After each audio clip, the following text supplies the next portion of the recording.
You mean shenanigans? Oh, you're talking about shenanigans, right?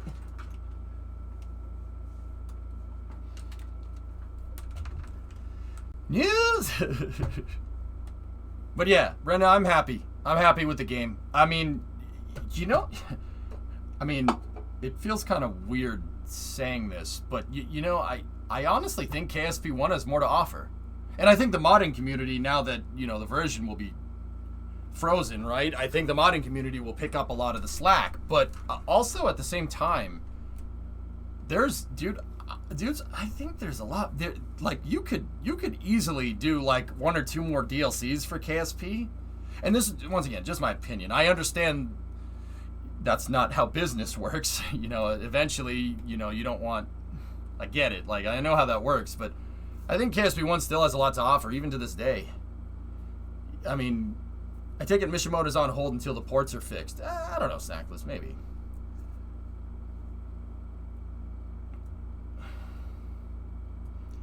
But I'm happy the way it is right now. I mean, I was happy after the robotics came out. Everything since then has been a huge, just a bonus, you know? Like, it's been just a bonus for me. Here, we'll mess around in engineering mode. I mean, maybe, you know, since KSP 2 is going to be 1.12 frozen, maybe I'll go figure out a way to do it myself. I don't know. I can model in Maya. I'm sure I can figure it out. You know, if you play modded, you got to do a USI save at your point. Rover, dude, your USI is on my short list of mods to install. It always has been. Duh. Think I'm not gonna use that? Freaking stuff is freaking great, dude.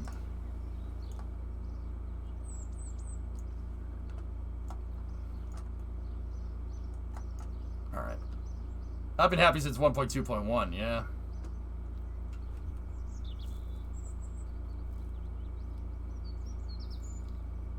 Which game engine does KSP 1 and 2 use? They're on Unity, Swishio? What is USI? USI is Rover Dude's mods for KSP Nuclear. He works on them independently of his work for work that he's done with KSP. The reason why I will shamelessly shill for Rover Dude, and I'm not just saying this because he's here, is because his mods are very polished and very well done. Dude, I'm kind of a mod snob. I'm not gonna lie to you. The mods have to be well done. If they're not well done, then they have to feel like they belong in the game. I think that's the mark of somebody that really wants to make a good mod and does a lot of their homework. Like, I'll give you an example. MGB's Angel's mod for Venture Star. No, not that one. I gotta find a picture of it. That feels like it belongs in the game. The fuselage parts that MGB worked on, or Angel on the forums, that feels like it belongs in the game. This feels like a set of parts that could be in an expansion for KSP. That's the mark of good mod content, and that's just, maybe I'm just a mod snob. I mean, once again, it's important to understand that Kerbal's a sandbox game. At the end of the day, you play it the way you want. That's why I made my own rules, because I like playing the game mission mode style, which is just, whew. But, you know, that's what's good about KSP. You know, you are a mod snob, but we will bring you to the dark side someday. Oh, I just want mods that feel like they belong in the game.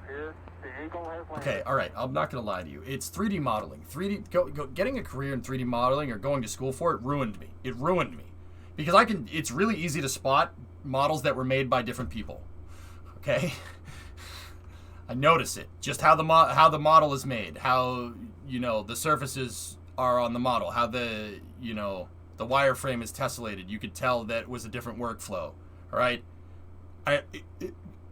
Learning how tessellation and render tessellation works and different types of surface modeling for different modeling programs and different styles of doing it, learning that at school ruined mods for me.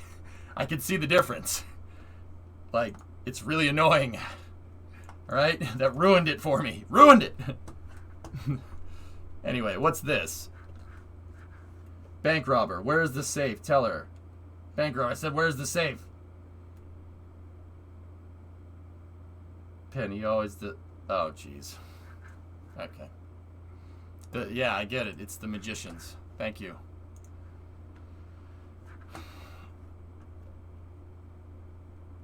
So, anyway, the devs wanted to see the tracked vehicle here. This is the tracked vehicle. We call it Derek. This is Derek.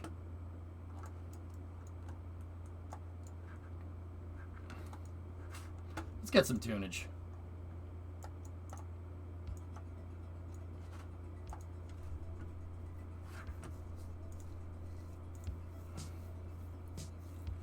Yeah, Trigger, check this thing out. This is cool. It's a cool piece of equipment. I couldn't get the cranes figured out, dude. I can't make a pin that's strong enough for the cranes. I'd assume Max told you about my crane escapades at some point, or at some point you've seen me freaking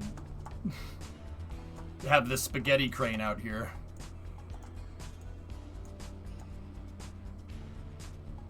And, like, once again, as I made this yesterday. This was yesterday.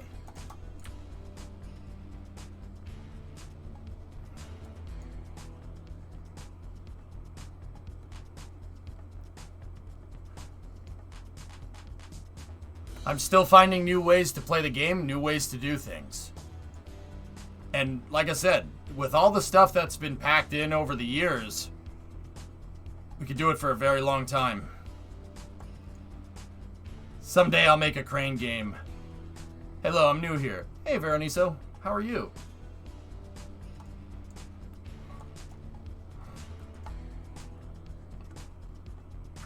So, Trigger, how this works is...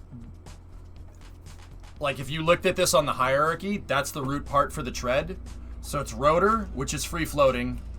2 telescoping hydraulic cylinders, also free-floating. And then there's a rotor down here. See it right there? That rotor is attached to the key link on the tread. And that makes it so you're only using same vessel collision here to get the tracked wheels to work correctly.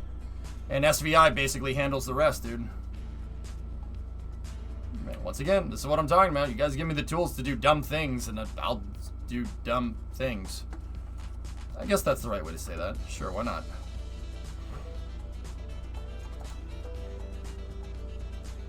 Pretty cool, huh? Discovery, go at throttle up. Jonathan gifted a sub to Veroniso. Put a crane on it. Seems a touch slow. It's supposed to be slow. It's not a tank, Winter Scythe. Yeah. With that being said, the treads really start to bind up if you go fast, though, because I didn't tension this right. Look. And once again, this speaks to the physics of KSP. Tank treads will do this if you don't have an idler. And at speed, treads do that. They bind up. That's why tanks can't go 100 miles an hour. That and it's a freaking tank, you know?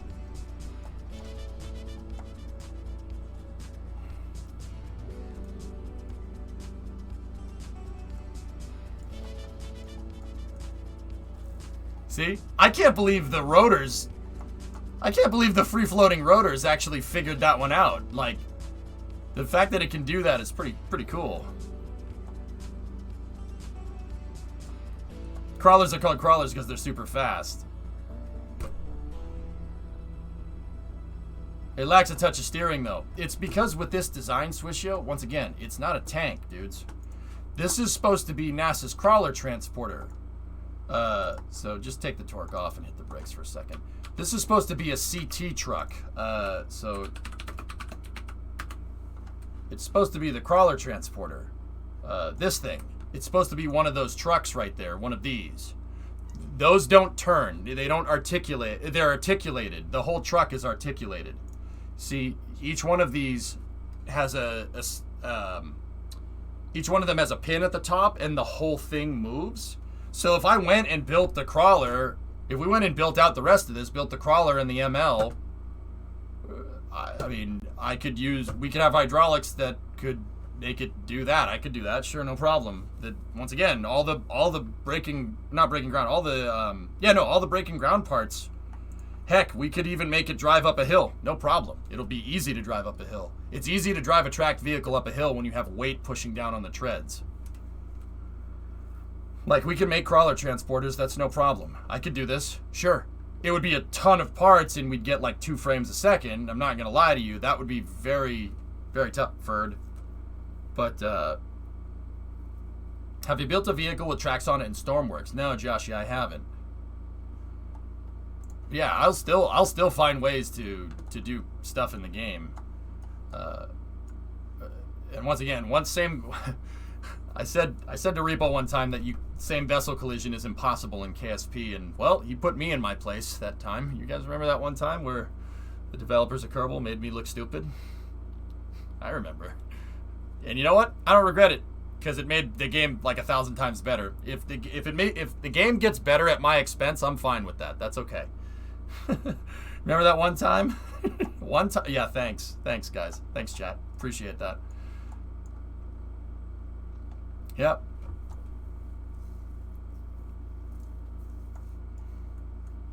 Was that yeah, I'm pretty sure it was same vessel collision, Repo. I'm pretty sure. That wasn't on purpose. Self-collision made too much sense to add when we were putting in robotics. You got to be able to make a trebuchet. I like that explanation better, Max. Can I use the one that doesn't make me look stupid, please? Can we use that one? I'm asking permission. Challenges accepted occasionally. Oop. Oh, tread's almost bound up there. How did Dragon 1's nose coat separate while the second stage was burning? Springs? Chat knows the truth. But yeah, check this out. It's pretty cool. Like, we could put, 1, 2, 3, and 4. I mean, this thing is already 260 parts. I don't know how I would get the part count down on this thing. Maybe less idler wheels or something.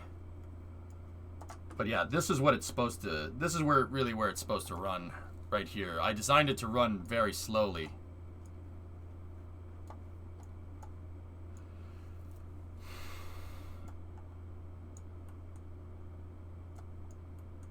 This is messing with my brain that it's working. I mean, we could keep going with it. I don't know. Max, have you told them about the Nautilus?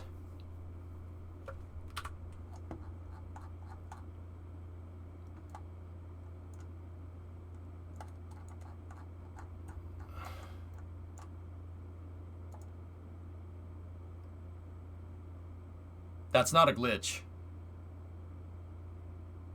And no, I didn't do it with cheats either. Well, no, nothing in the cheat menu. Told them about what? Sorry, it's loud here at the remote office party. The Nautilus. The Kraken drive ship.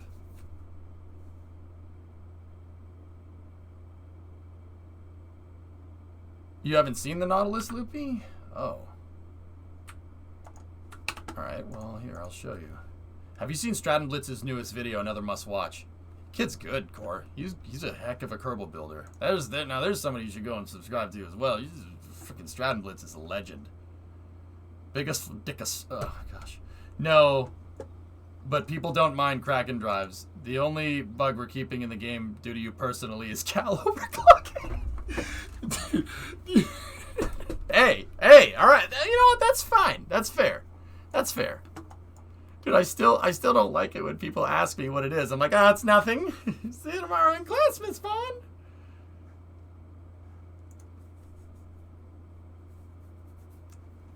That's not my fault. You guys were. That's not my fault. I didn't even come up with that. I didn't even come up with the cal overclocking. Somebody else did. I just abused the hell out of it after, though.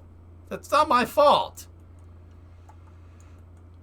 Hey, some people have, some people get boarded. Even I get boarded sometimes, Jabba. Trigger, it's my fault. Yeah. Trigger, this thing uses Unity 5's weird suspension package physics to push the suspension past its bump stop. And if you push the suspension past its bump stop, it doesn't suspension anymore. It accelerates.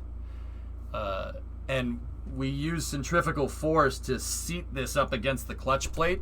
And the clutch plate pushes on eight suspension rods there. And I have an overclocked hydraulic to actuate the control rod. And you can accelerate the ship to yes speed. We were going plaid for a second. Do you think SN20 will succeed? Yes. That's cool, Core. We have a list of bugs keeping in the game because the game is better with them. Yeah, Repo, that's part, like, okay, going back to, you know, like the early days of KSP, the bugs were fun. That made the game so much fun because, you know, it was like, you know how, like, if any of the animators are around, if there's any of the people that do the Kerbal animations, or when you're doing any type of 3D modeling animation, when you rig and you animate that character, right, the characters can't be straight mocap data. One, we don't have Kerbals in real life to get the right mocap data. I suppose you could bind a mocap rig to it if you wanted to. That would be a little weird, but you could do it. But when you animate, you over-exaggerate animations. Like cartoons, you know, like, remember, like, if you watched Looney Tunes as a kid, when Bugs Bunny saw the girl bunny going around and the eye-popping thing. Animations are always in 3D, in video games, in just 3D in general, video games and film, and 2D animation. The animations are always over-exaggerated. Even the walking cycles are very, very pronounced. Like, watch that next time you watch a cartoon or, like, any Pixar film or something, right? Kerbal was an over-exaggerated caricature of rocket science, which is one of the original reasons people love the game so much. That sounds crazy, yeah. So, yeah, it's cool. Did you see the guy who overclocked the fireworks to make a nuclear blast? I did see that. Yeah, I posted it on the subreddit yesterday. I ammo racked one of my ships. It turns out, Max, that if you hit the root part, the hierarchy, and the root part is clipped into a bunch of other pieces, the hierarchy doesn't like that. Kerbal doesn't know what to do. It just disconnects disconnects every part.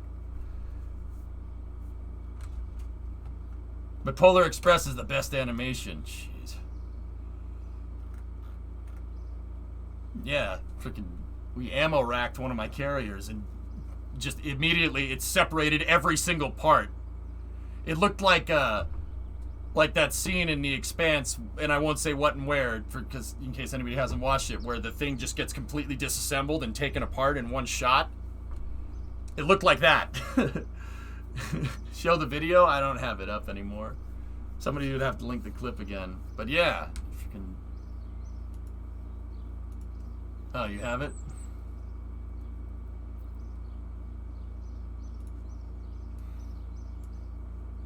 Alright, well, let's take a look-see.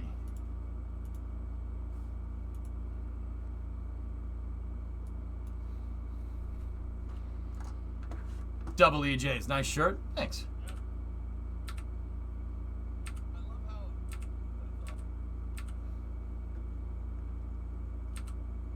Yeah, you gotta play with the muzzle velocity to get the right pen. Or you'll just go right through. EJ clone. Yeah, no. That's how I stream so much. There's actually two of me. It is done. Good. Oh. I saw you shooting things. Okay, so right around here is where I hit, like, I hit the tower, and then the center keel of the ship down at the bottom, these Mark III fuselages, mid-ship is like the third or fourth part. It's the grandparented part in the entire hierarchy. Yeah. Yeah.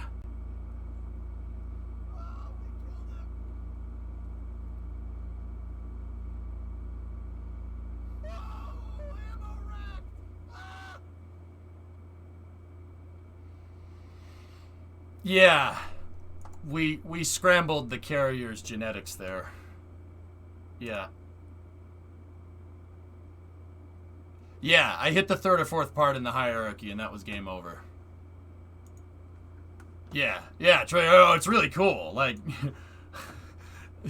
Somebody needs to take the fire. Oh my god! I don't know why I went to this. Somebody take the firework launcher code and mod it to shoot to make a. You can make artillery in KSP.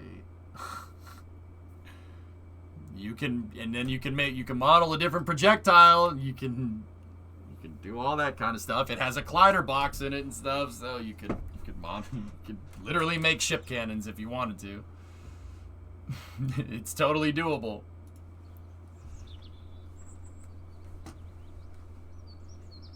The overclocked fireworks Orion drive seriously make me want to work on a full-scale version. Yeah. I definitely hit the ammo mag. Yeah, we ammo racked it. We hit the magazine and the thing just deleted itself.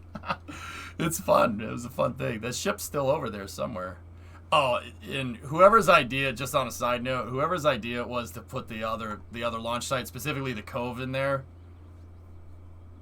thank you 1,000 times. So, yeah, pretty cool. Here. Fireworks made a good old boom. But yeah, I'm happy. I'm happy with where the game is now. This is perfect. I can have fun with this. You know, I'm thinking about maybe throwing my hat into the ring and trying to put cables in this, but that's, I mean, let's be real, it's probably not going to happen. Unless you want to give me the source code, and then maybe I can get somebody else to do it. No, anyway. Any ropes yet? No. See last. What's up? Hey, I had a weird idea for verticating the big SSTO. You can use a docking port magnetization on the strongback with a hinge or bearing to verticate it. Yeah, RJ, it's possible. I'm dropping out. Thanks for your good work. Love it. Hey, Trigger. Thank you for all the work over the years. Now, Trigger, I don't know if you can say, are you gonna work with the guys over at Intercept, or am I putting you on the spot? If I'm putting you on the spot, you don't want to talk about it, just tell me to piss off or something. Yeah, we were asked to do some Easter eggs for the 10th anniversary, and like with everybody else, we wanted to make some Easter eggs that would be more than an Easter egg. Right on. Classified. Right on. Yeah, I figured. I figured it would, just in case. So, Jim, here, I'll just say this. To the folks that are going on an Intercept, going on to work on KSP2, I look forward to continued work in the future, and to the people that are finding a different path, thank you. Thank you very much for making this game as awesome as it is. I really do appreciate it, and I can't say thank you enough. If any of you guys are up in Boston at any time, please feel free to reach out. I will give you lots of beer. Yeah, lots of beer.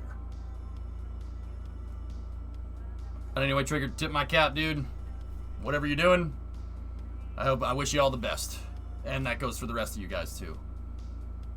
Have you ever built an electric Osprey? I have, King. Ospreys are really, really hard to make. You should see the art we are working on for KSP2. We unleashed the PBR beast inside of all of us. Dicius, I saw the nuclear engines, the LOX augmented nuclear engines that were released today, the screenshot. Oh, I will do despicable things with that. Yeah. Last, please. What's up? The Pabst Blue Ribbon. John, what's up? Cables and hoses are possible in Unity. They have them in the Gold Rush game, okay?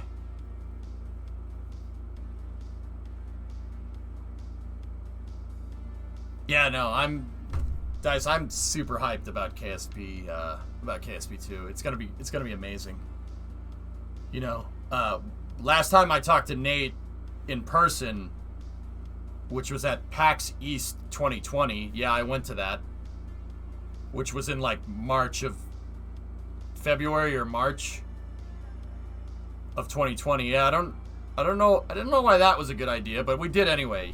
We were talking about the directions of the game. He was telling me some of the ideas, like nothing like that's like, he didn't tell me stuff that was being worked on, but he's like, you can tell he's super hyped about the game, and some of the stuff that, you know, like I could just tell, like, this game's gonna be amazing because it has the hype behind it, you know? Like, the guys, the people that are working on it love this thing. And, like, I know it's not anything that anybody else isn't saying, right? But, man, I'm happy. I'm pretty happy. Multiplayer's going to be nuts. Yep.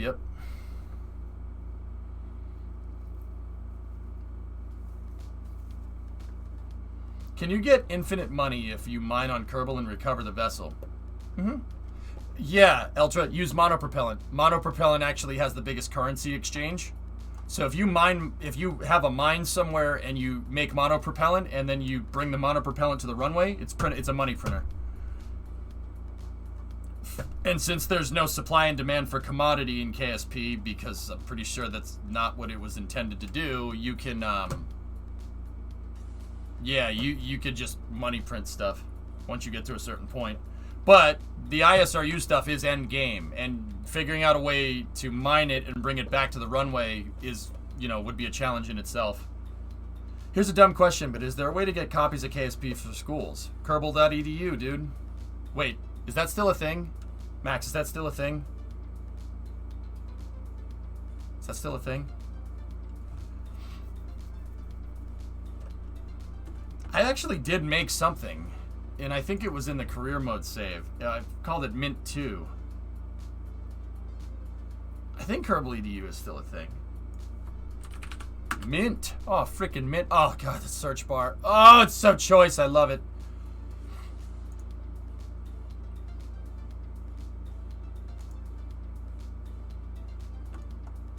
Yeah, there's my Ultra. This is my mining thing, my mining apparatus for it.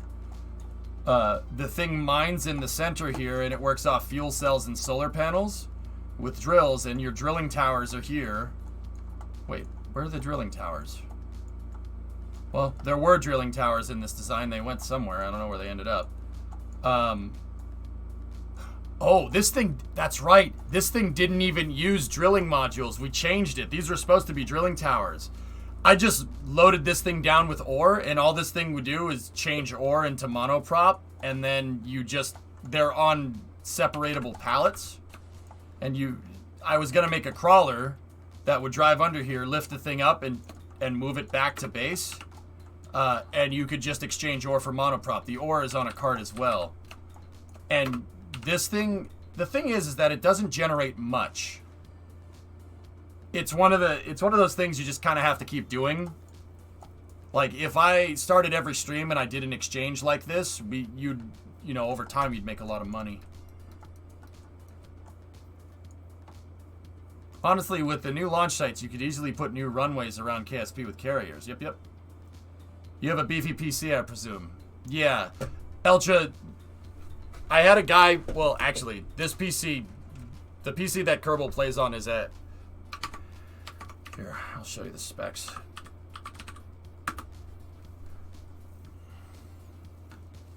So it's an i7-8700. It's overclocked. It says 3.7. I have it overclocked to 4.8.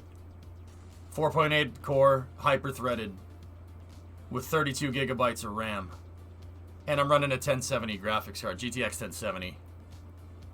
Yeah, this computer was specifically designed to be able to run Kerbal at crazy high part counts. Is that a Flying Fortress t-shirt? Yep. Teacher Gaming is shutting down. You can see it if you check their website. Kerbal.edu is in a watch this space state. You can contact Private Division to register your interest, though.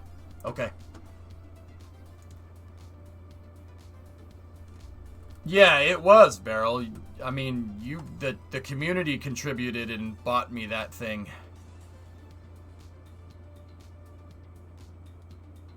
Yeah, it was like in 2017, in late 2017, it was like a $2,000 computer. You guys took care of me, and I don't, the community people, I don't forget that stuff. Looking out for me goes a long way. If you look out for me, I'll make sure to reciprocate and then some. Pay it forward more than you can, and that's what I do. That's why I stream so much. That's why I care so much about this. Like, I'm very personally invested in this, which isn't a bad thing.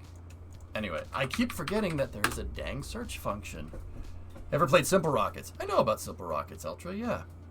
Technical, 24 cores here and a coding system that's boost stable. Nice. Nice. And, Tech, I don't know if you, I don't know if any of you guys ever stress tested the search function. I have 550 craft files loaded into my engineering mode save, and it does it. It takes a second, but it does it. I'm sorry, I probably should have cleaned it up at some point. But now I have subfolders, so now I can clean it up. Do you think SLS or Starship will make it to space first?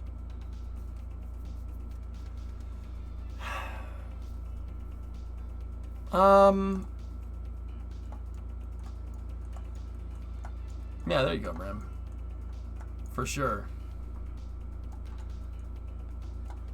Ultra, so Starship is aiming for an orbital launch. An orbital launch sometime in the summer. SLS is aiming for an orbital launch sometime in November. But the thing is, yeah, Starship will technically get there first, right? So I know the SpaceX fanboys out there, they'll be like, yep, we made it to space before SLS, look at how much better we are. And don't get me wrong, they're not wrong in the regard that SpaceX does go fast. SpaceX iterates faster than anybody else in the business by a long shot. That's Elon. That's Elon's style. Push. Keep pushing, keep pushing, keep pushing, keep pushing, keep pushing. No complacency, right? And it's, that works for them, right? Now, don't get me wrong, they will send a Starship into space, and it is going to happen this summer. Unless something really bad happens, knock on wood, Starship will make it first. But you got to remember that Starship is iterative. So the Starship that's going to make it into space is not a fully fleshed out Starship, all right? It's not a fully fleshed out design. It's not, the core is going to be expended, and so is the Starship, for what it's worth. They need to do heat shield testing to confirm their hypersonic CFD models, right? So Starship, I think, technically will make it into space first.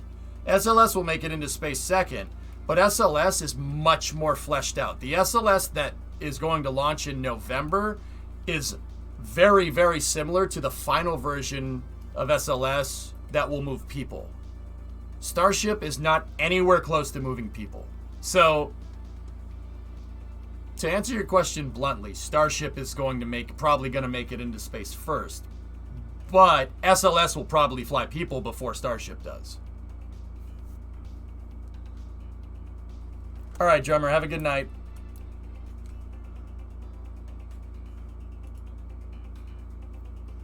SpaceX President Gwen Shotwell says the company is still shooting for July for the first orbital Starship flight. Shooting for July. Okay, so August. Got it.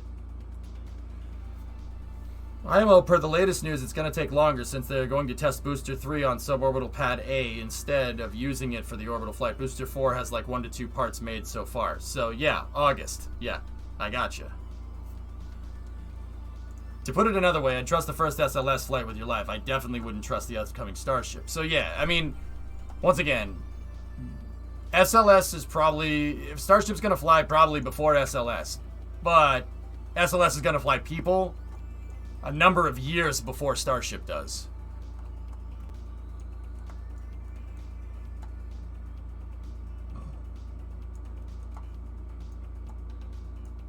I know, Beryl. Did you see the LVSA footage? I watched it at the beginning during Space News, and I didn't get to the rest of the dang Space News. There's some cool stuff, but and there's some good Russian news too.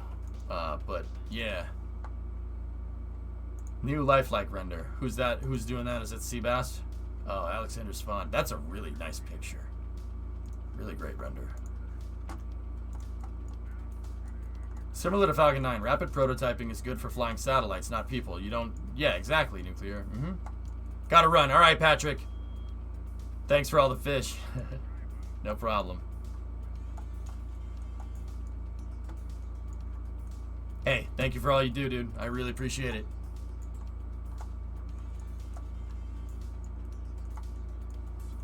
Okay. Since it's turning into a Kerbal shenaniganry day, let me just check one thing. Can I see the thing move, please? Oh, yeah, sure.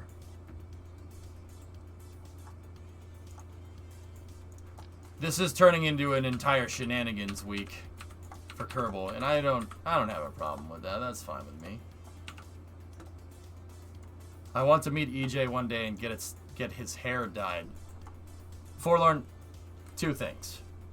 One, I don't dye my hair. Two, if we're going to do anything with my hair, it's going to be get it back. No, not the way that you want. Alright? I don't need to do that.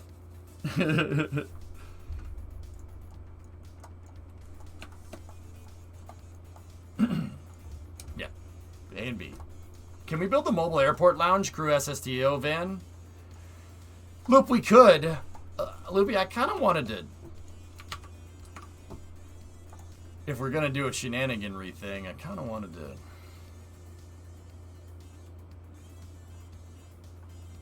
With neon pink hair. I don't do hair dye. Do I look like I know what a JPEG is, boy? He's promised me that shuttle crawler for so many years. I know. Nah. RB. Yeah, Ford, but it's the poopy kind. I'd rather take the Silverado from 98, 99. I hate that. I hate the Aero Ford design. It looks ridiculous to me. You waiting for all the hot fixes to play mission mode? Velo, I'm thinking that might be a better way to do things, bud, but I'm not sure. Who's that down there doing donuts? NASA man, I want to meet EJ. I want to meet EJ one day, meet some astronauts, hang under a space shuttle, and go to a Red Sox game. Oh wait. I mean, there's nothing saying we can't do that again. I've already gone to a couple of Sox games. Well, not a couple. I've gone to one Sox game this year. Danger Ranger. Why are you making a crawler? For refueling? Because I kind of wanted to. How do you feel about Blue Origin? I mean, Eltra, what do you mean? Eltra, what are you sizing me up for? Or are these just questions? I like Blue Origin. I like Blue Origin, and I think I'm happy that one of the richest guys on the planet is willing to sink a lot of his personal fortune into going into space. I think that's really cool. You know, that's really cool. And I know people that work at Blue Origin. I've met the woman that hosts their webcasts, Ariane. I've met her. She's big space nutcase. Big space nutcase. Like, yeah, no. I would defer to her judgment when it comes to things space. Yeah. There are definitely a lot of space nutters at Blue Origin, and that's probably what you need if you're considering, you know, you're going to space, right? I like Blue. I think they're good. I'm really, it's going to be really awesome seeing New Glenn. It's another thing to be hype up about. Yeah. Oh, God. I mean, Blue's doing some insane stuff, Eltra. Let's just say that, you know, I don't know if you guys saw the news that I saw yesterday. And I'm like, here.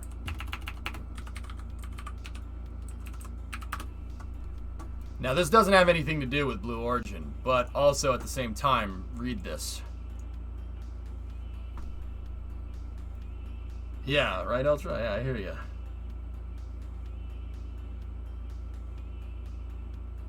Yeah, Havix, I'm with you on that one.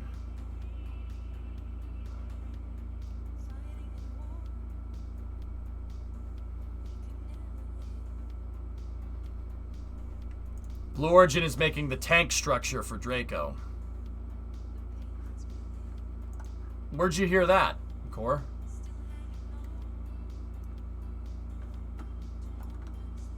Yeah. I mean, NASA man, we saw it happen in real time. We watched the I remember back in 2017, we watched what was it, the 5th or 6th National Spaceflight Council meeting, and the Department of Energy was there, and the DOE reactivated the NERVA program. Or maybe that was 2018. It's awesome.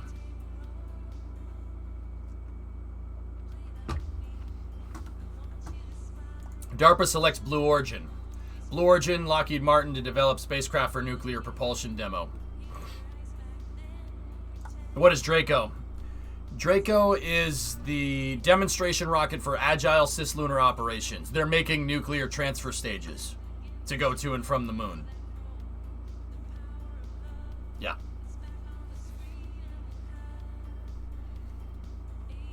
Yeah, so Ultra Blue Origin is not just working on New Glenn and the Blue Moon lander. They have their hands in a lot of different projects. Now, I know that the nuclear stuff now came out that that's a thing, right?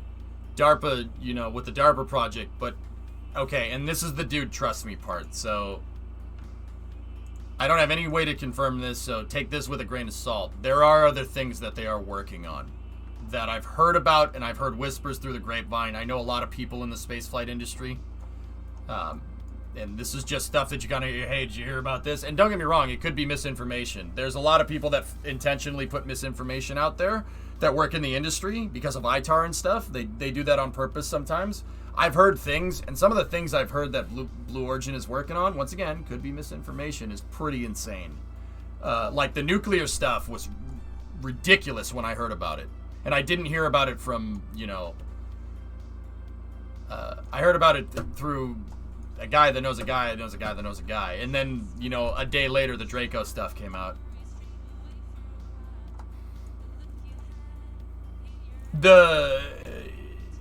Yeah, now we know why Blue is being rumored to work on stainless. Misinformation. All over the place. And Havoc, what's funny? Like, I know there have been some space newses where I've reported things that I knew were misinformation, and I still reported them anyway.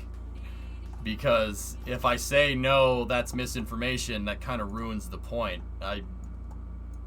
It's the rule that I have on this stream to abide by all ITAR rules. I abide to ITAR and basically, the trafficking arms regulations standards, and I keep very, very, very close to that. So yeah, there's some stuff like that I knew wasn't good that I still reported anyway, because I can't say no, that's not what's going on,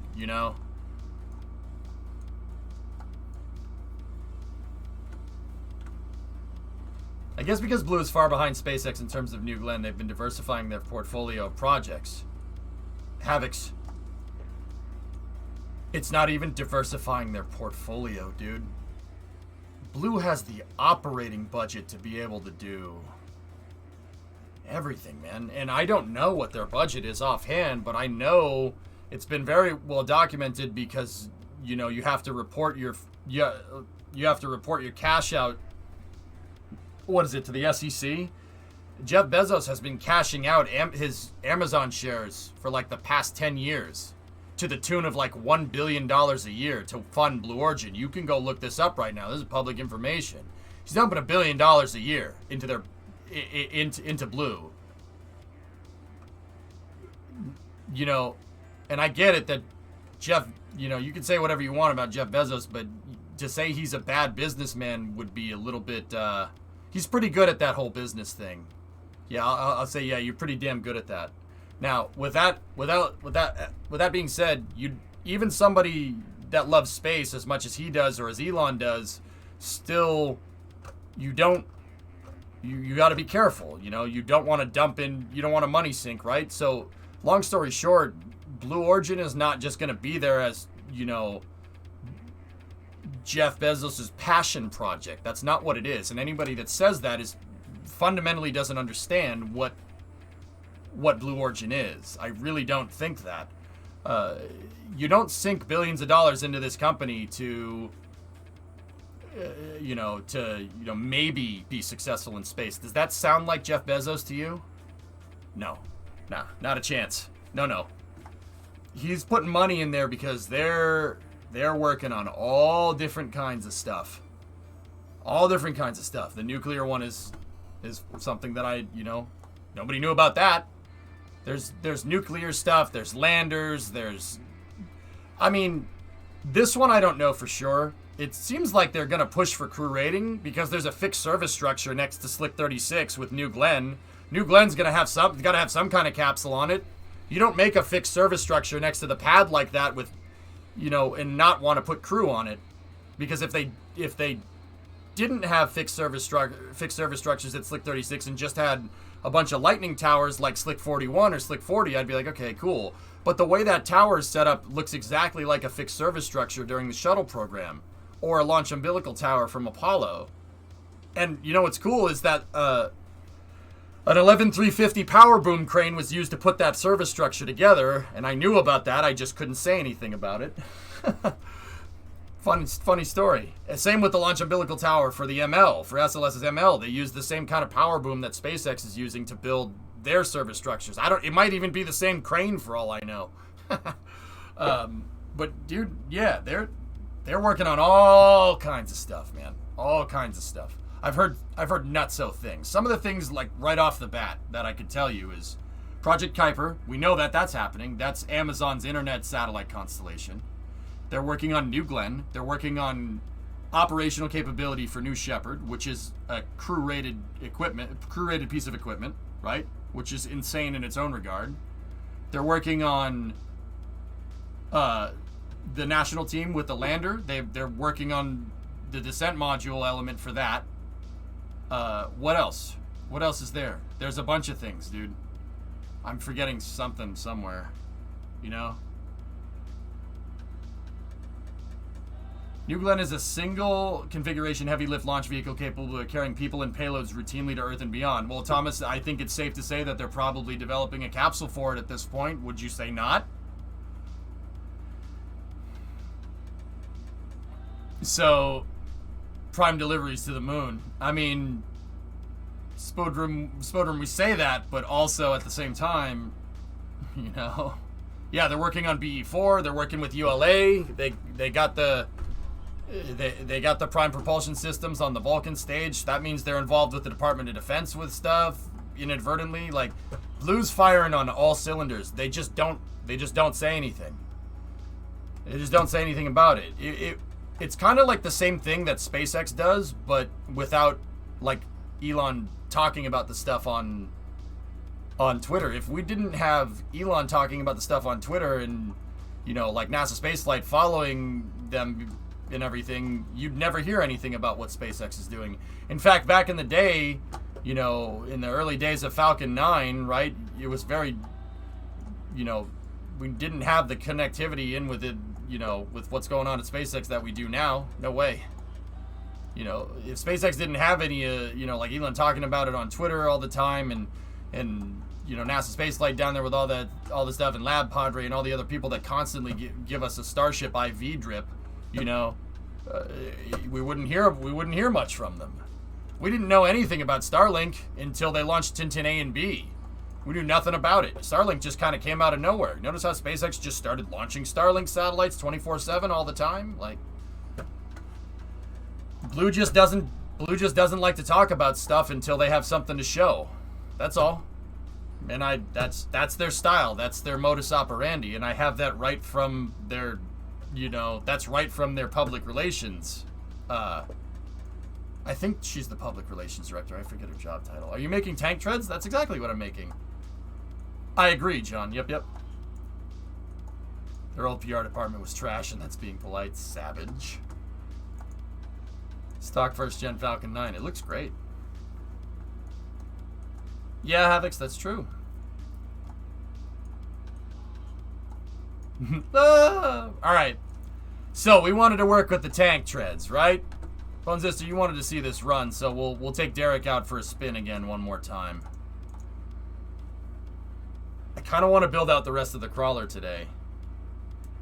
Orion can be lifted to low Earth orbit using New Glenn. Now, Thomas, are you just saying that New Glenn has the payload capacity to move Orion, or are you telling me that there's some kind of evidence out there that shows that Orion will find itself on top of a New Glenn rocket?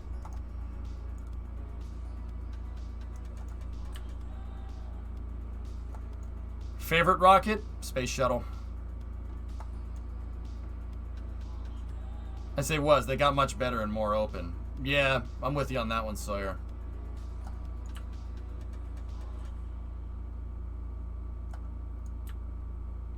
Why not add an extra pair of idle wheels diagonal to the drive wheels and tension wheels? Like a set right there and right there? We could. I have a tensioner to eliminate the slack, dude.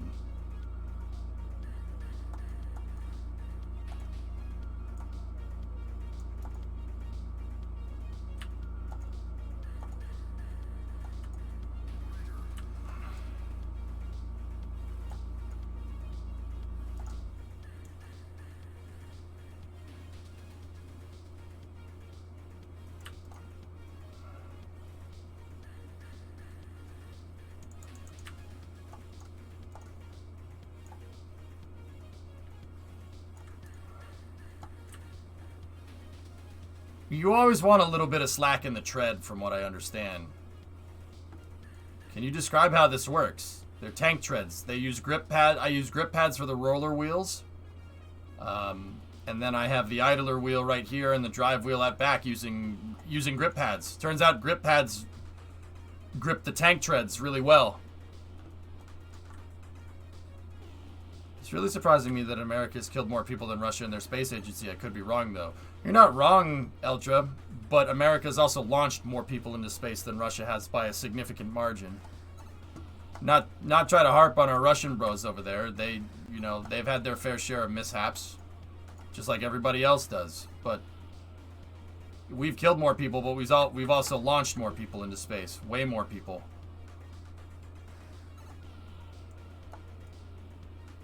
Why is this binding up all of a sudden?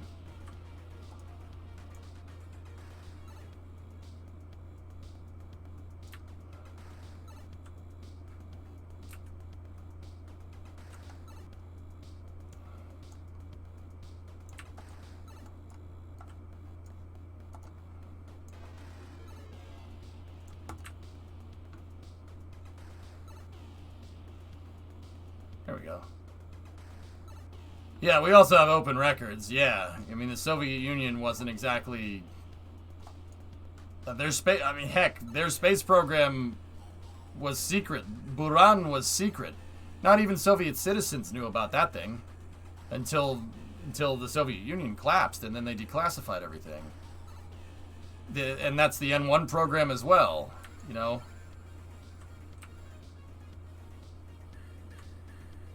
Now Derek's binding up. Stop that. We might need a set of wheels there. Hold on.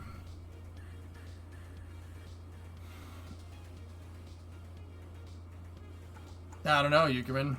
Classic Derek. So, I guess putting these right here might not be the worst idea.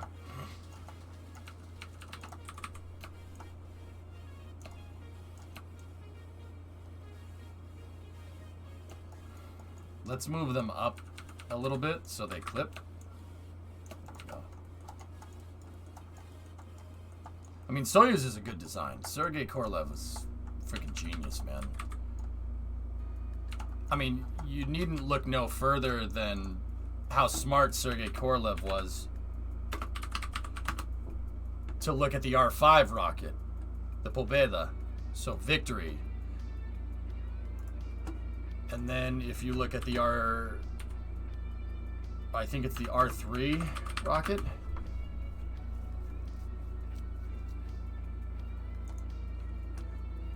Hang on.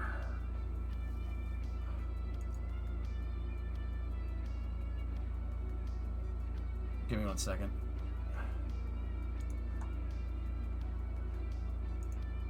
Yeah, so there's the R2.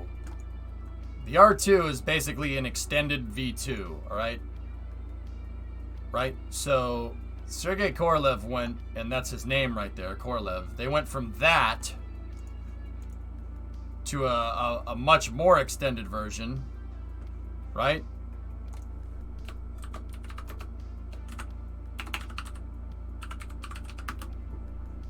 To the R7. Look at how much of a radically different design the R7 was compared to that and that. That shows you that this tells me this type of elaboration here, going from this to this, that's not just duplication, that's elaboration, differences. Understand? I think Russia has killed 4 people. America's killed 15. There's Kemerov, Patsiev, Dostoevsky. I forget the last dude's name on Soyuz 11. Pretty sure Elon did this on purpose. Oh yeah, of course, Thomas. Yeah, once again, Eltra, that's the 4 that we know about. The Soviet Union wasn't exactly forthcoming with its space program. I'll tell you that. That's very important to understand. Yeah, Prepper Jack, I've heard about those, but yeah, who knows? I mean, Jack, radio signals, certain radio signals at certain frequencies bounce off the ionosphere, so for all we know, they could have heard a cosmonaut in a Soviet pilot doing a training drill. You know, there's no way to say conclusively whether that signal came from space or not.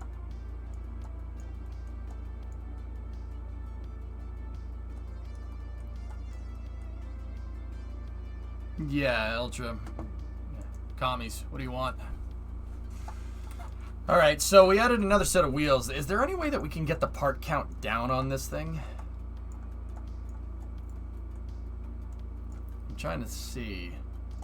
We're at 262, which means if I have 4 of these things, it's going to be... Yeah. Hey, Toast. Laglander, how you guys doing? Yeah. Spudrum, yeah, absolutely. What engines did you use for Condor's first stage? Bobcats. Bobcats and a shuttle motor. Any comment on the UFO stuff? We don't know what it is. You don't know what it is. It could be aliens, could be a black project. I have no idea, dude. PJ want to bring the part count down? What's wrong? Making a crawler transporter, dude. Maybe I should find a way to miniaturize this. Are you making a transporter for the SSDO? Well, Lulz, this is in engineering mode, so I'm kind of doing some shenaniganry around. With that being said, I should probably go and check the poll here. The poll finished. Oh. Really? You guys funded me at 4 million? Why?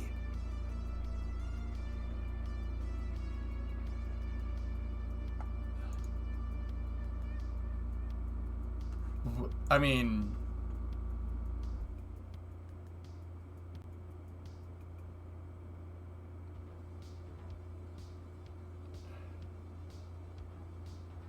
$3 million is for testing and loot. Yeah, that's right. Chat wants more. Yeah, okay. Big Chungus is expensive and you're going to blow up at least 3. Thanks. Yeah, hey, alright. Well, I'll take it.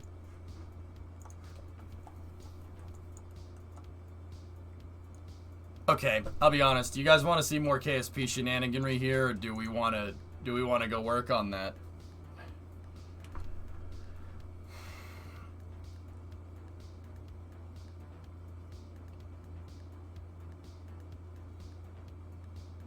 How about a single center track? Dan, that's not a bad idea. You're welcome. Go work on it. Alright, let me just see if these extra wheels worked here.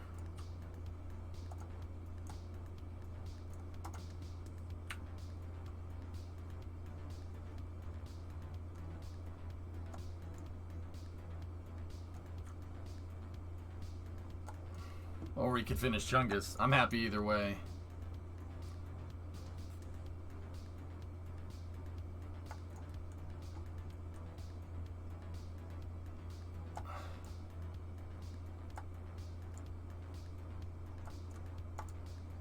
Well, you know what? I'll be honest with you. I'm pretty dang happy that this thing decided to work when the developers were here. And now that most of them are at the end of their office party or not here, it's not working.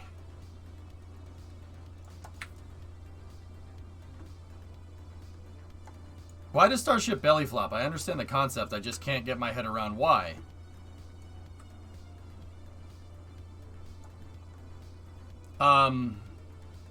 Where you... Well, Eltrid... Okay. Yeah, you know what? I'll switch over to mission mode. That thing's not cooperating. We'll work on the we'll work on mission mode.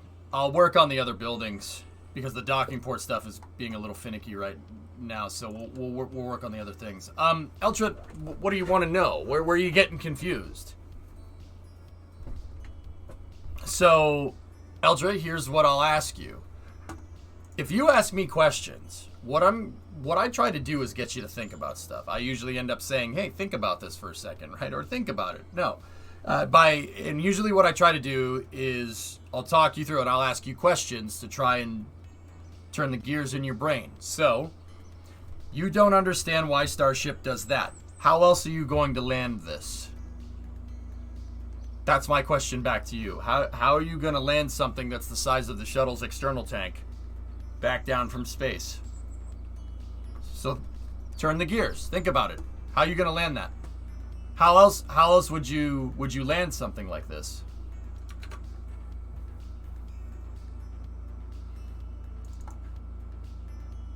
How much time do you think you'll need for the big boy does doodles?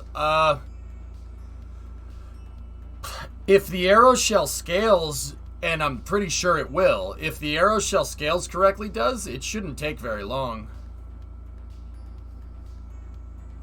Supersonic retro propulsion. I'm just restarting KSP before I move over into mission mode.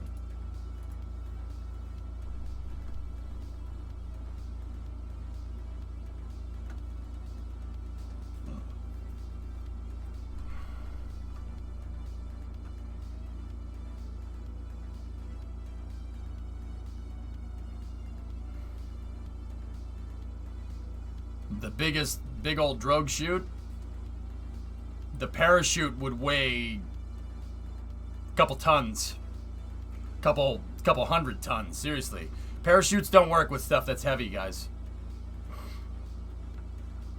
I guess belly flopping is the only way it can land logically. It's not even a matter of landing logically, Eltra. You're never gonna land that rocket in any other way. The thing can't fly like an airplane, and it definitely can't use parachutes.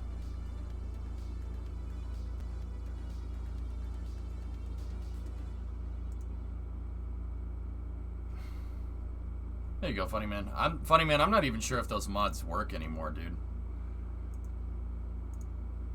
Move It is the one that I use the most in cities, Funny Man.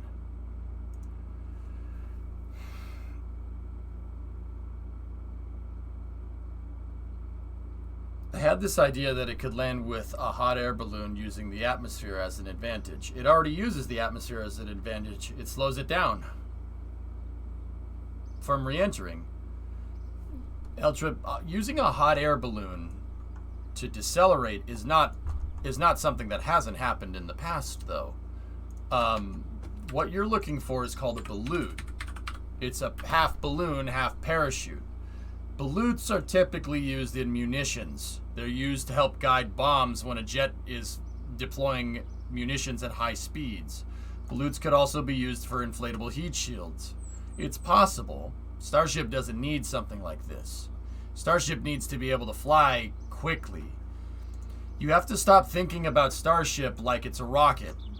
It is a rocket, I get it. It's got rocket engines at the bottom. What I'm telling you is that think about Starship more like an airplane, meaning that it needs to come back down, it needs to land, and you need to get cargo off, put cargo on, take it, stack it back on top of the stage, and launch it again, about as quickly as you can turn around an airplane, right?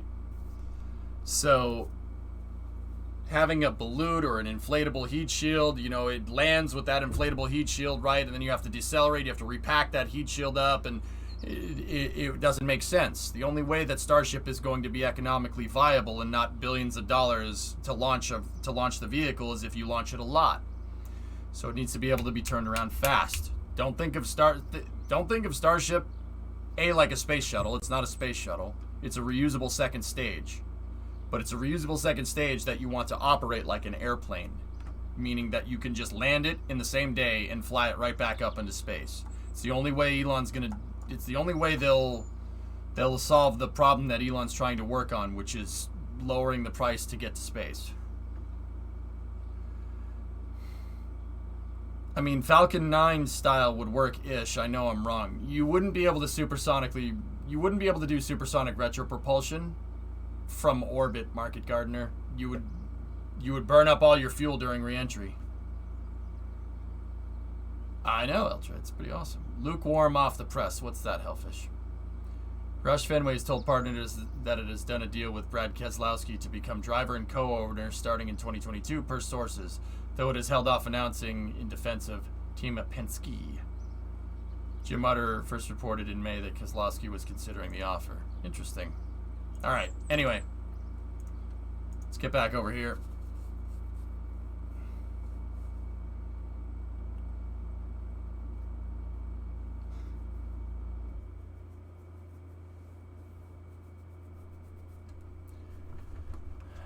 So, Bon, when Falcon 9 comes back down and they do the entry burn, SpaceX always says it's to slow down. It's not just to slow down. They do the entry burn to make sure Falcon 9 doesn't burn up in the atmosphere. Now, why? What do you mean?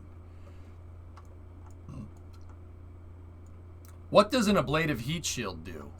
A heat shield like the one on the Apollo capsule, or the one on Dragon, or the one on Starliner, or Soyuz. What do those heat shields do? Those heat shields are an ablator heat shield. What does that mean? An ablator heat shield is something that burns off when you go through re-entry. You burn off, it's able to disperse the energy very, very quickly. It's able to disperse the energy extremely fast, and it's able to surround the pod in a cool column of gas. So you have your pod coming back down, right? You have your pod coming back down.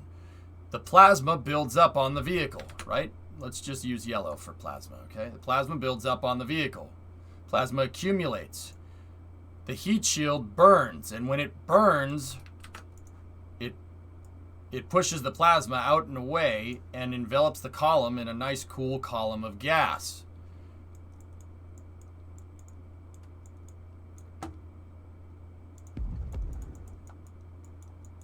Out here, the plasma goes this way, and then you have a what's called a hypersonic boundary layer right there. Okay, it's very hot right here, and it's very cool right here.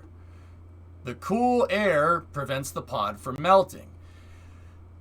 The ablative heat shield burns that heat off. It sheds the energy. It sheds the energy extremely quick and surrounds the pod in a nice, cool column of gas. Right. That's what an ablator heat shield does. That's what a thermal ablation is, right? Now, Falcon 9. Falcon 9, when it comes back, thanks for the bits. Forever. EJ forever. Thanks, Bill. Falcon 9, when it's coming back, you have your first stage, right? And then you have the bottom of Falcon 9, right? And then you have your... That's not how a rocket nozzle looks, idiot. Why am I drawing it that way? So you have Falcon 9.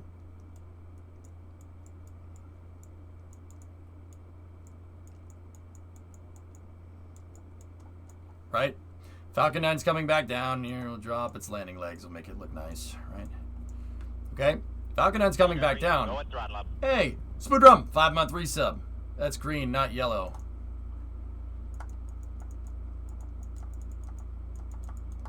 Really? Are you sure? Can you read it for me? What color is that?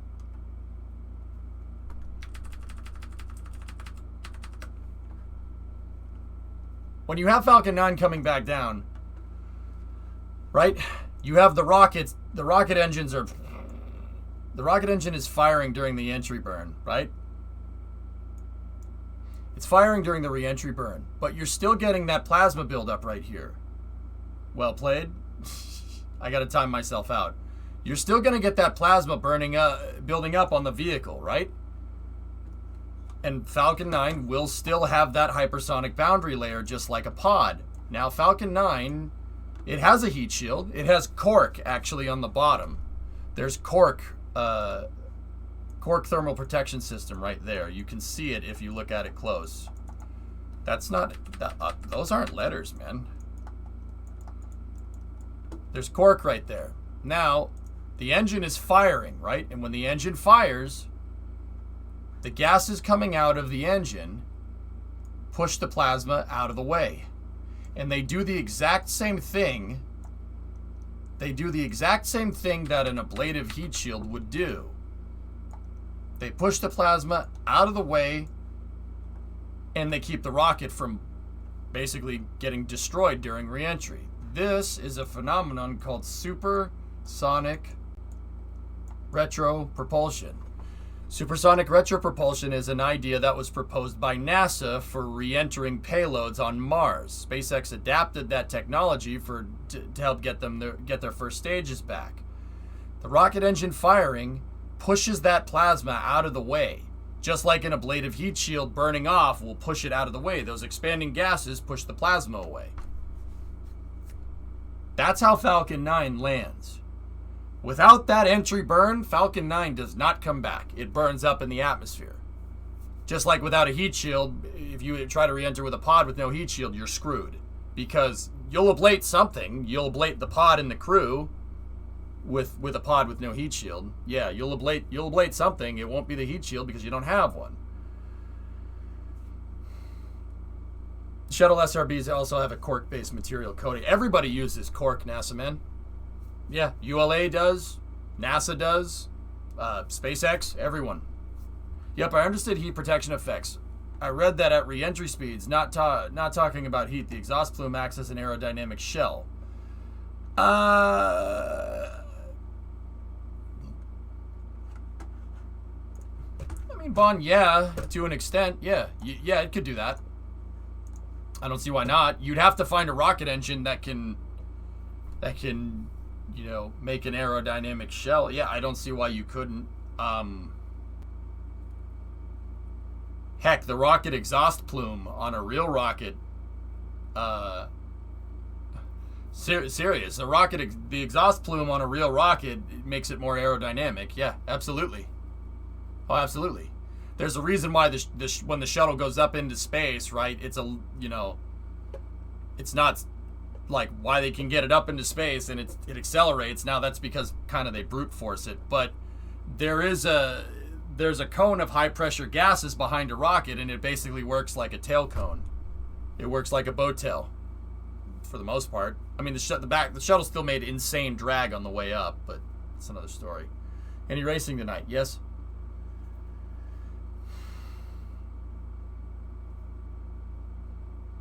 But SSRP doesn't work at orbital velocity. It can, Havocs. It could work at that speed. You would just need something that can burn for like 15 minutes. You'd need a rocket engine that can burn for 15 minutes, which means you'd need a fully fueled stage on orbit just to get back down in one piece. You could opt for no thermal protection system and just have the rocket firing the entire time on the way down during reentry. But why would you do that? That means you used up all your payload capacity on fuel to get the thing back down. That makes no sense. Tiles are a much lighter solution, which is why the shuttle and why Starship will have tiles, and the X-37 too, and Dream Chaser. See what I'm saying? It's not exactly practical. No, not at all. Bill, I know I'm dumb for asking this, but is there any negative aerodynamic effect on a cone-shaped object launching into orbit? Yeah, Bill, of course. Cones make drag. Absolutely. Oh, they make drag. Yeah, a lot of drag. Yeah. So air is fluid, okay? Air is very fluid, okay? So if you have a nose cone, right? You have a rocket. Say your rocket's like this, right? And you have the body of your rocket, right? And then you have your, nozzle down here, right? And then you have a nice big nose cone right there. The aerodynamic forces are coming against the nose cone, and at lower speeds, the air just does this, right? It just does that. At higher speeds, air starts doing wonky things, and this is getting into a little bit of weird aerodynamics here, okay? Let me just draw a better rocket. Right? This is getting into... You're getting into what's called transonic, and you're getting into what's called supersonic. So, air at higher speeds, once you get into the supersonic regime, air starts doing this.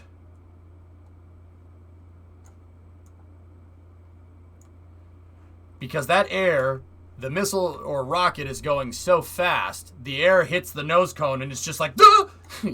Like a bullet ricocheting. Because the speed at which those air molecules are hitting that nose cone and compressing up against it is faster, quite literally faster than a rifle cartridge. Rockets need to go 17,000 miles an hour to get up into space. Of course, cones have their drawbacks, but this works better than most other things. So, once again, at supersonic speeds, right? Once you're out of subsonic, the air will do this. And then as you go faster and faster, you actually have a theta here, right? And the wake, the aerodynamic wake can change. It changes depending on your speed, altitude, pressure, and temperature. That scared me. That would happen literally at the tip of the cone, correct? Mm-hmm. Yep. This forms what's called a bow shock. Now, don't get me wrong. The bow shock would never be 90 degrees. It would never be that. Because you start getting in, once you get past the supersonic regime and you start getting into hypersonics, well, guess what? If you have a rocket going up and it's still low in the atmosphere, guess what? Guess what happens? The oncoming air, hits that nose cone, it gets compressed so much right here. Guess what happens? Here, I'll show you.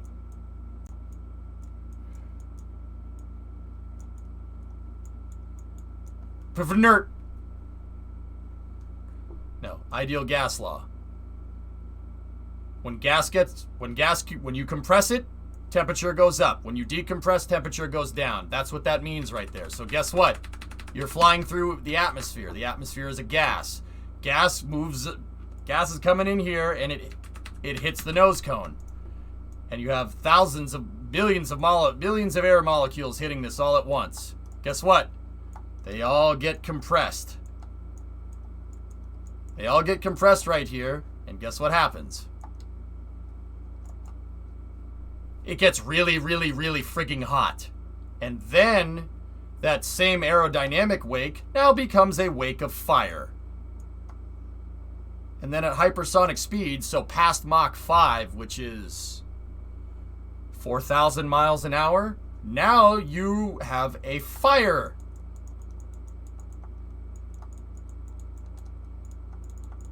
A fire wake. It's not a fire wake. It's plasma. It's called it's a plasma bow shock, or a plasma boundary layer. Yeah, just like a capsule coming back in. Nose cones. Every nose cone and every rocket does this. They need thermal protection system up at the top to protect against this. The SRB nose cones have this. Falcon 9's fairings have these, because Falcon 9's fairings do this twice over because they're reusable. They come back down and they re-enter. What's the effect of the boundary layer, if there is one, at supersonic?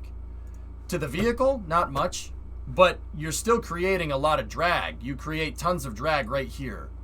There's tons of low pressure right here. This creates drag. This is something that Kerbal does not mention. It creates a ton of low pressure right here, and a ton of high pressure right here, and then outside of the boundary layer, you have laminar flow, so it's low pressure or ambient, I guess. It's because air works like a fluid. Now, you want to see this happening in real time? I'll show you. There is a missile defense system that the US came up with called a Sprint missile.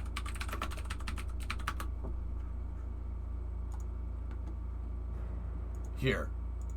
Watch this real quick. This is from the Air Force, so we can watch it.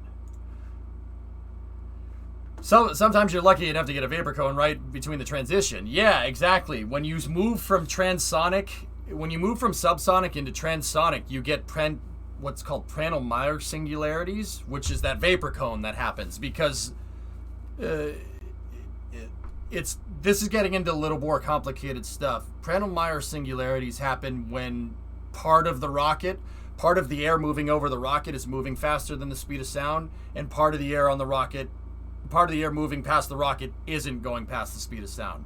You have differential pressures. At differential pressures, air moves either faster or slower. So the rocket has this great big vapor cone around it, like what Sawyer just linked, right? It has a great big vapor cone around it, and that vapor cone is Prandtl-Meyer singularity because that air is going from extremely high to extremely low pressure. No, it's going from extremely high to really low pressure, and it condenses. And that's what that vapor cone is. It only happens in certain atmospheric conditions. Let me see that picture real quick. Check it out. Oh, Sawyer, that's baller. See what I'm talking about? There's your nose cone. There's your pressure coming off the front of Dragon's nose cone right there. Going from high to low pressure really fast. Yeah, wheat, right? Has this ever happened to a rocket launching? Oh, yeah. Watch the Sprint missile's nose cone. So once again, this is the Sprint missiles. A Sprint missile was a missile-to-missile weapon. That's not fast. That's not sped up. Watch the nose cone.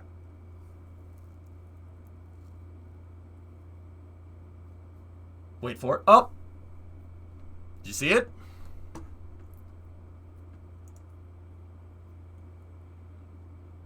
That's not paint. That's plasma. You can literally see plasma accumulating on the Sprint missile because it's designed to intercept other missiles and shoot them down. If the human body was outside of a rocket, would it survive? Probably not. Probably not. Yeah, so this other shot here, these shots are in slow motion. This is what the Sprint missile looks like when it's launching, right there. That's not sped up. This is a high shutter tracking camera. Watch the nose cone again.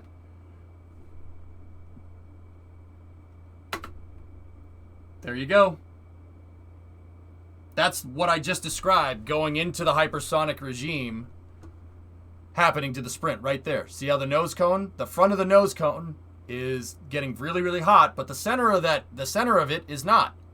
Why? Because that's where the boundary layer is. Plasma boundary layer is right there. You can literally see where the plasma separates, has flow separation from the nose cone. You can see it right in real time. And as you get faster, the angle of that changes. The theta angle for the boundary layer does change, and the missile gets gradually hotter and hotter over time.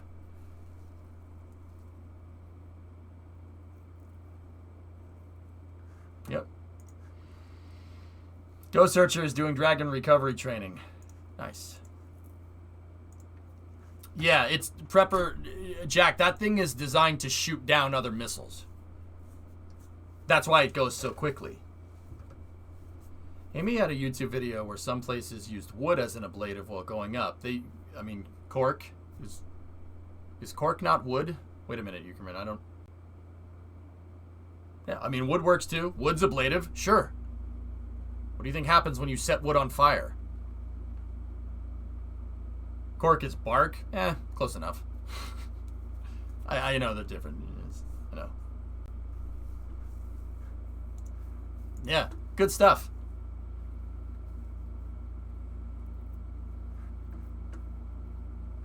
Churches, a duck.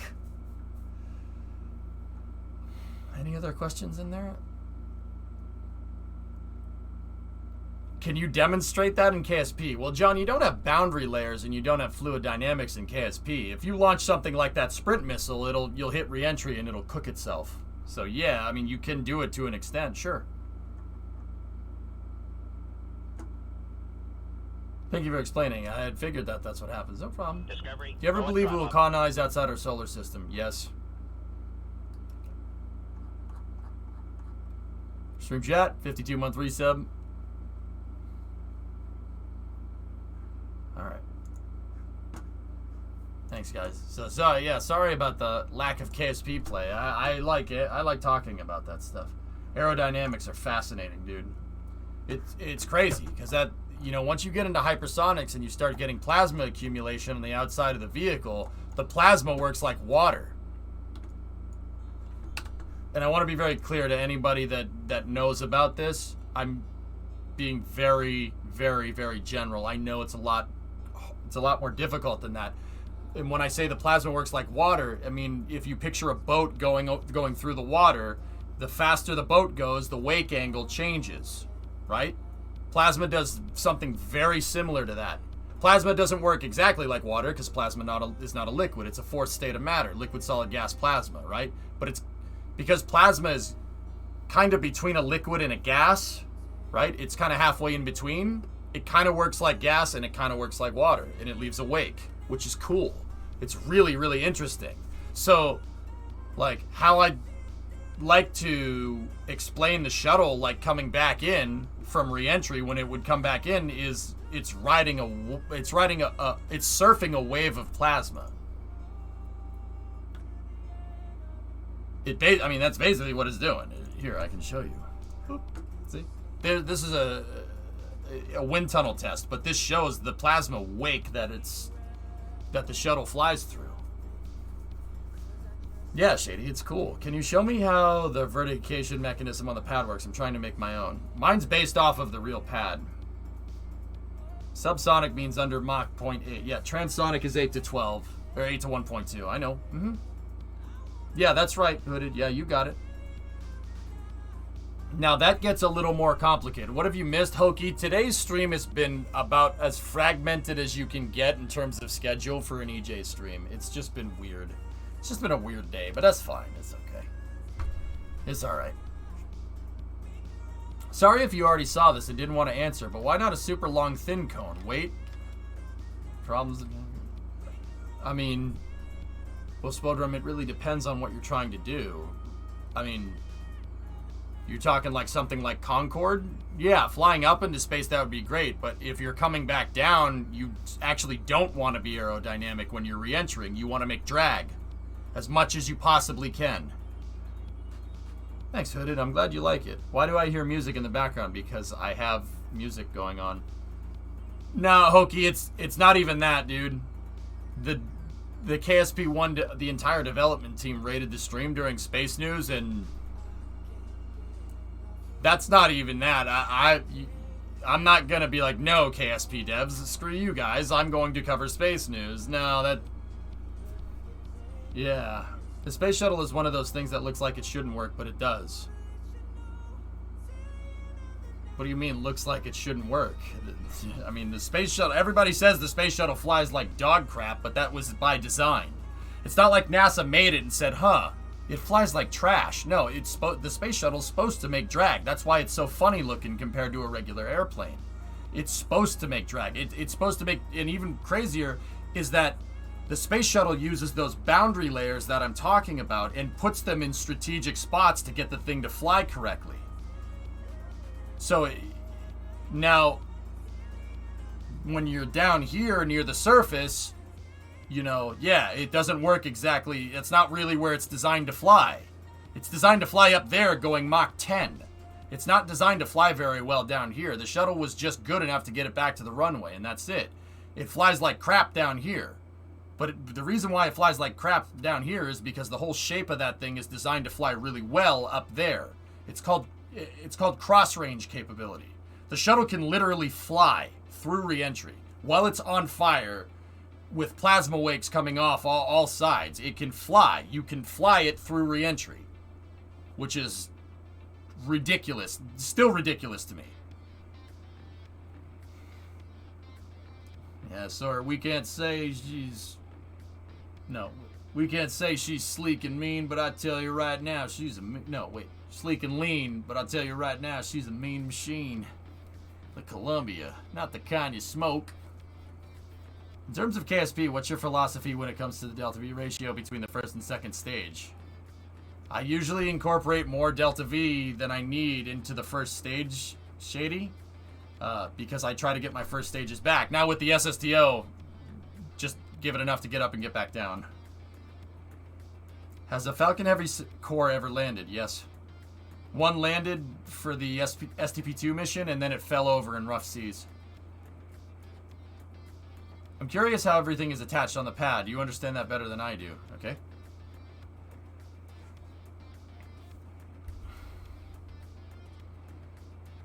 Arabsat 6A, yep. And see, there's a representation of what the shuttle's wake looks like. If you look, see, everything, that's the wing. The wing is designed to do that there. Having that secondary wake stabilizes the shuttle, just like a stabilizer would on a plane. Makes it fly through re-entry perfect. It's really it's really ridiculous. It's a crazy design. And that was only because it wasn't upgraded in time for Octograbber, right? I think so, yeah. Alright, well, if we're gonna do this, hang on. But yeah, if you guys want to, I mean, we can keep going with the Q&A, but I gotta do this. I'm gonna put this in. You guys want 4 million. Alright. Let's do it. We have 4 million, and then the, what is it, 21st of July, so...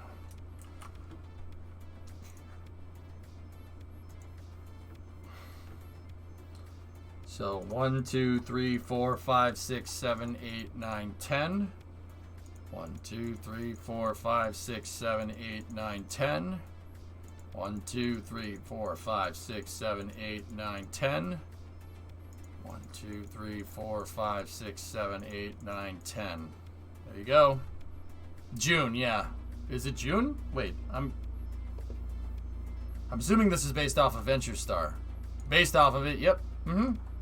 This is the K-33 Jebstar program. This is the program that chat wants me to work on. Now, so chat, we need to figure out payload integration. I need to find a way to be able to take the payloads in and out of this thing. Hey Falcon, what's going on?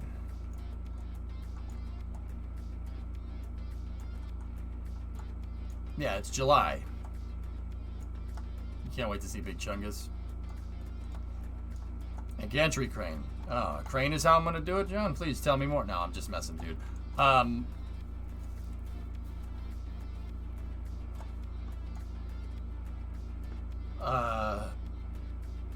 are we gonna do it? So I'm considering building a cargo starship in Kerbal, but she is the alligator mouth But is the alligator cargo mouth bay possible? I don't know. You tell me. Build it. Kerbal's about building it. Eltra, it's about teaching you the scientific method. You want to figure out if it works, make one. See if you can get it to work. Phil, 50-month resub. Man, Phil, Space News got real derailed today, huh?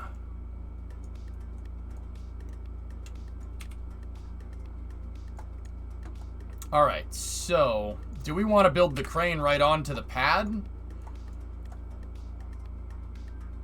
The airport truck says they're lift from earlier.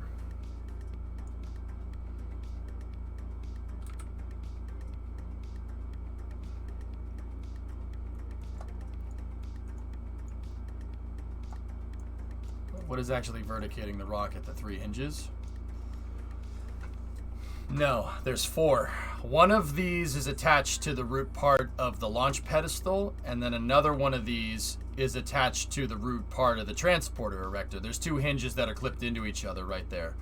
These 2 hinges here are connected to this, to the TE, and then these 4 hinges out here are connected to the pedestal. And then hydraulics pull down on the pedestal and push up on the transporter erector. No, I say make it separate. If something breaks, you don't have to recover the pad.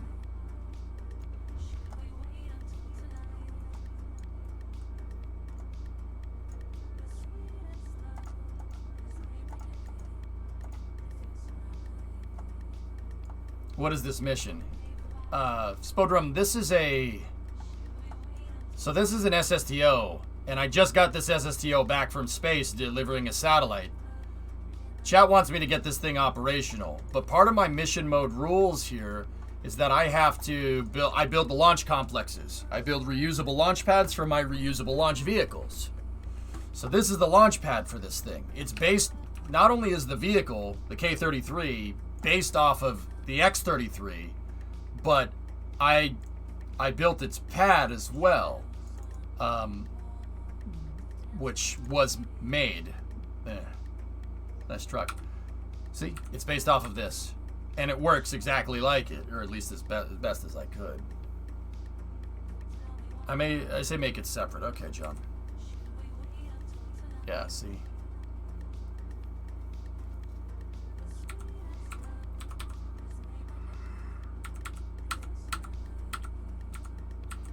Well, ideally we don't want much things to break, Core.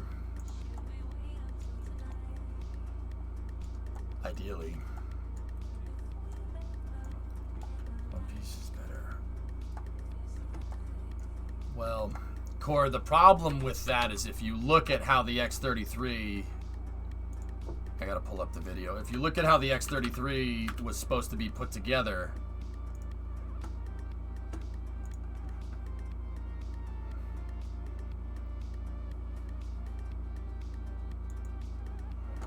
Watch. If I feel like it, Ultra. I know, Nico. I don't like talking about it. Let's just make it in KSP and we'll go from there, my dude.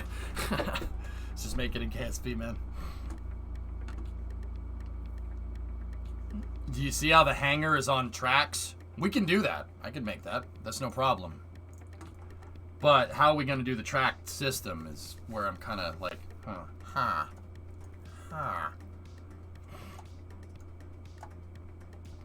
How many parts is this pad right now? The pad is 490 parts. Okay. Okay. Fellas, I have an idea for this. If you want, let's go over to the SPH and we'll get busy here. I have an idea for how this could work, but we'll have to see.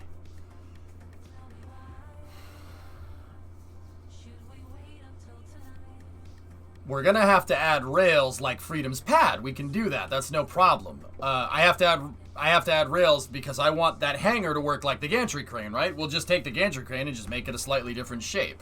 That shouldn't be too hard.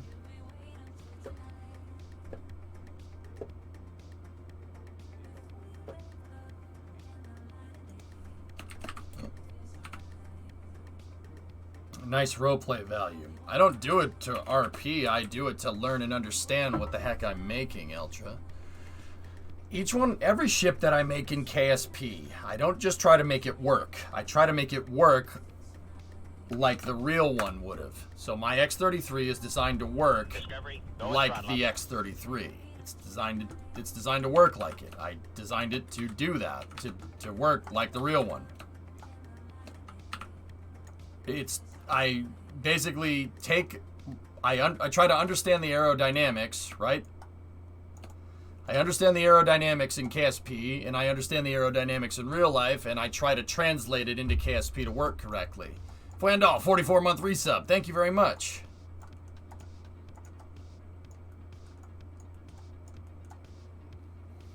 All right.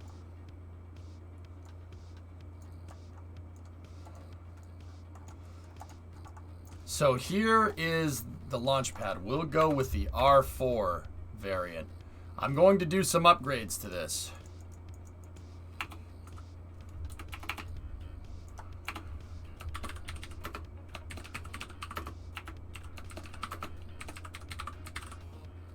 Okay. All right, so 25, let's go. Let's do this.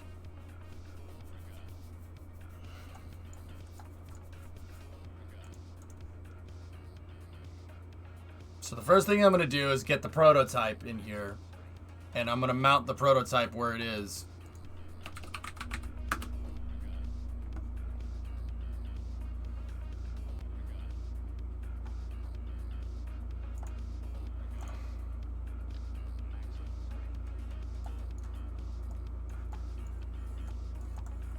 I'm going to mount the prototype where it should be. We can get rid of the jet truck here.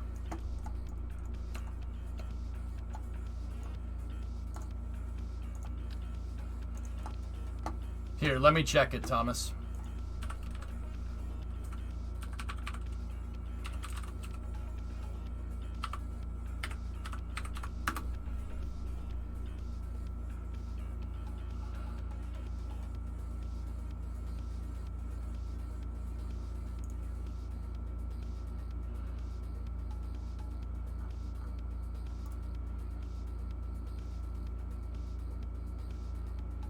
The hotfix is not out yet, no.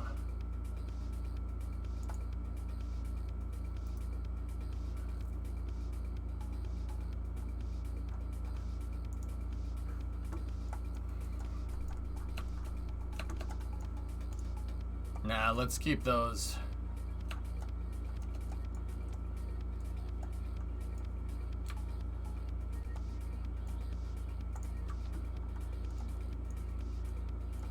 I love that Kerbal Twitter responded to it. Yeah.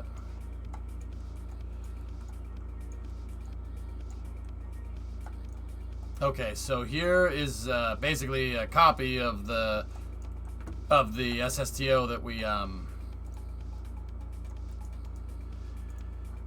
copy of the SSTO that we have. So basically what this is designed to do is we can retract the gear, right? And then I'll use my debug controller here. And just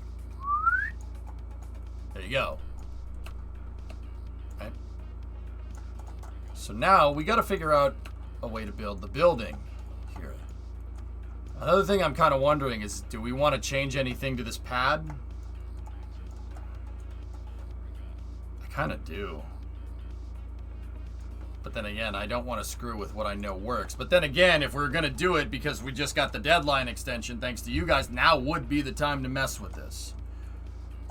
Why do we need to do it on the pad? Why can't we load it, ramp it up, and then verticate it and launch?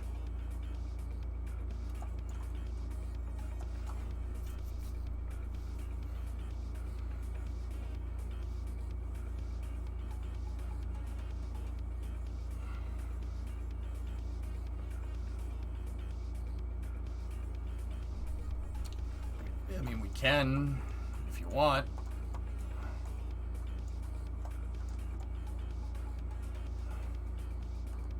Hey, Rebdol, what's up? I mean, we can, RJ, if you want. I could put it somewhere else, but because the SSTO is in a fixed position when locked onto the pad, it makes it easier to load payload. Yeah, I mean, pretty much, Lou.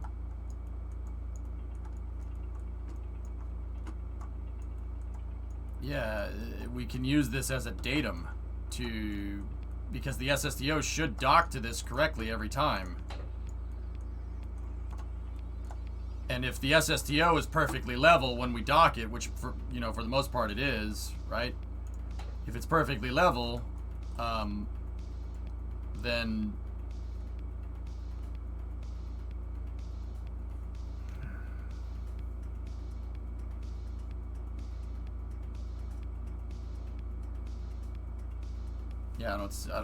yeah, we should do this way. It'd be easier to load. I mean, RJ, also, it's really kind of cool. The way that I have it figured out, or the way that I want to do this, is actually a pretty gnarly system. You know what? I want to try this way because I think it can consolidate payload operations and we can get this stuff done really frigging fast. Trust me, I think you guys will like the way that I have figured out. It's kind of like this. Kind of. But a little bit different. It is exactly like this in every way. Except it's not.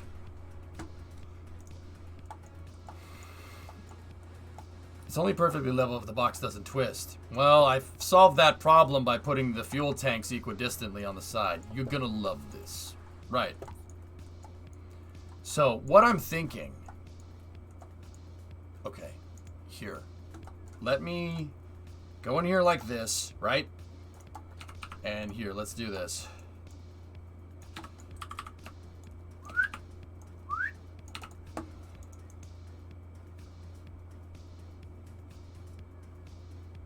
Here.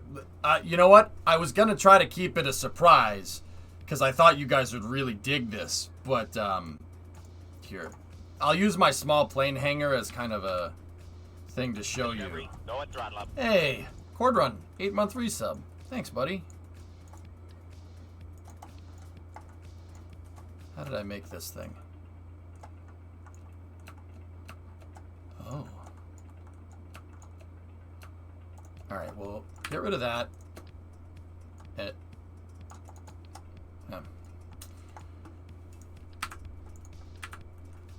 Just... Shh, you didn't see that part. No, I hate it, whatever it is. Cool, good to know.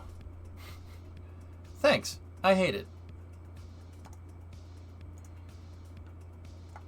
I loaded the damn craft file instead of merging it. So I want a hangar that moves about like the other one does, but I have an idea, and you guys might appreciate it. I don't know.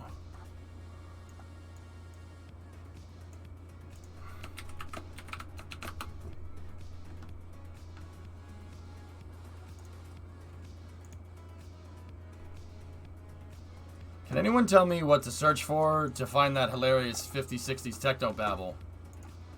I'll just link it to you, my dude. It's called the Turbo Encabulator.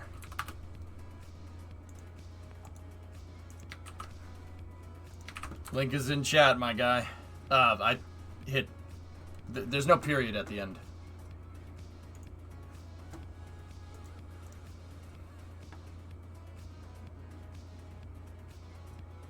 Good news. I got you, Z. Because of the hard work of my team, the solar power has been improved. At the start of the year, we thought we'd stop collecting science for 6 months. Now it'll be operating for most of the summer. This is all bonus science since I've completed my main mission goals. Hell yeah.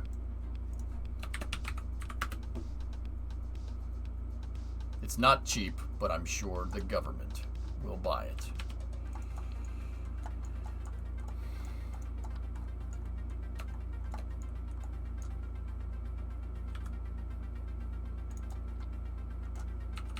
So we have the hangar, right? And here's what I was...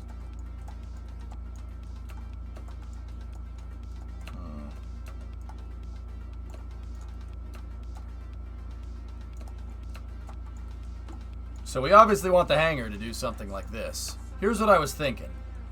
So...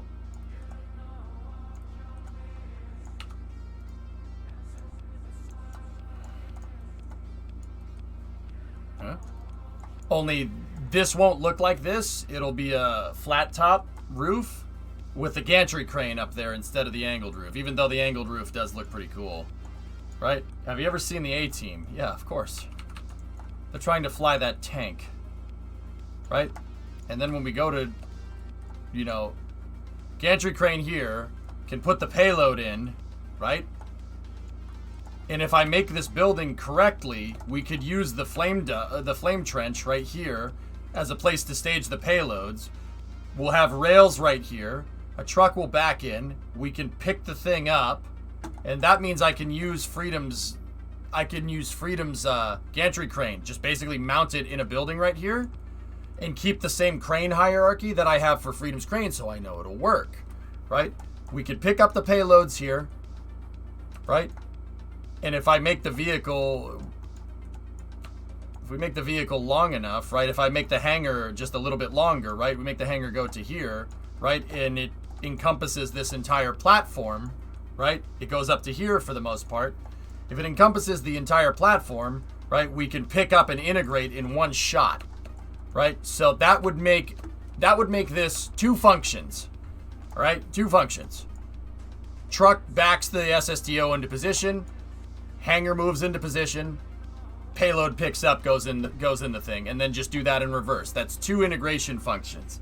That is the bare minimum, and that does this all in one shot. Now, the hangar does not have to be... We can go for a better optimized vehicle because this is 1,000 parts right now. I'd rather split it up, right? If you split it up into a bunch of smaller vehicles, Kerbal performs better, believe it or not, if you have a threaded processor, right? So, favorite space mission in real life? The Apollo 16, because I've talked to Charlie Duke before. What's up, Dad Joke? Yeah, we also don't need to make it a full crane. That's right, Sneaky. It's just the top of the gantry crane. I don't get the wing placement idea in general, though. If we look at a simple diagram, gravity pulls the aircraft. Gravity pulls down. Wait.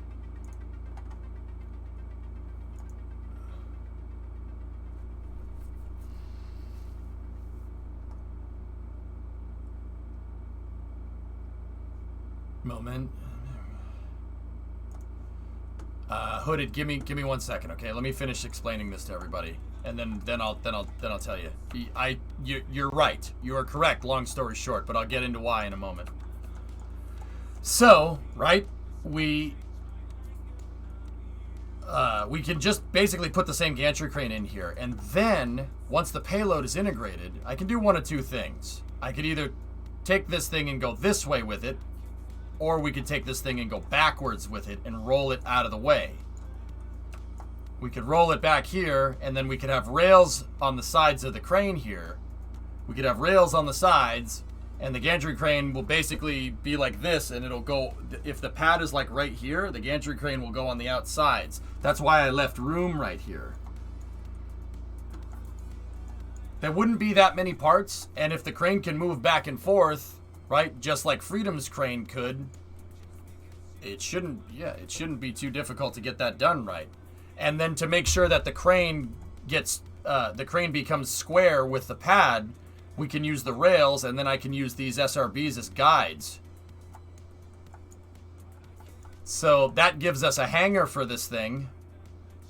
It gives us a hanger for the thing. It gives us the place to store the SSTO, and it also gives us a place to launch it from. Now, I don't know what the heck we're going to do if I have a fleet of these things. Yeah, I don't know how that's going to work. But this is an option that we could do is have a storage facility for this. We'd have to be careful. We'd have to be careful having rails on the ground with all the pad piping around. Well, the pipes are only right here. Sneaky. I had another idea for the rails.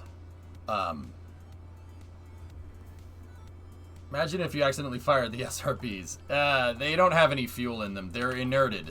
No fuel, no thrusts. They just make a funny noise.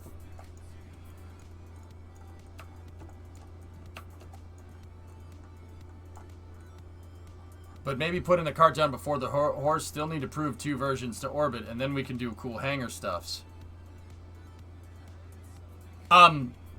Nulty, this SSDO can get into space. I have some problems with it during re-entry due to communications blackout, but I fixed that problem by placing one of my tracking satellites in the right position.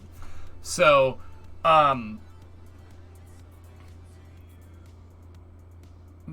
re-entry problems, yeah, pretty much should be fixed. The thing is that I mean, dude, I could fuel it up and we could go do a test flight with the mission right now. We just wouldn't have anything. We wouldn't have any payload in the payload bay. Well, it's up to you. Did you test the fix? No, I haven't tested it, John. I was kind of saving it for the next flight test because what I still want to do is get that dang satellite contract so we can get some money back, but I suppose that really doesn't matter. But then again, the other thing, Nulty, is that there is a thing with Kerbal 1.12 that makes it so you can't auto-strut through docking ports right now. They're going to patch it. I know they're going to patch it. But it makes it where you can't auto-strut things through this. So that means I can't really pick up the SSTO. I can't pick it up because this docking port, because I can't auto-strut anything through it, this is just going to do this when I go to pick it up. And that's not me thinking. I know that it's going to do that because you can't auto strut it.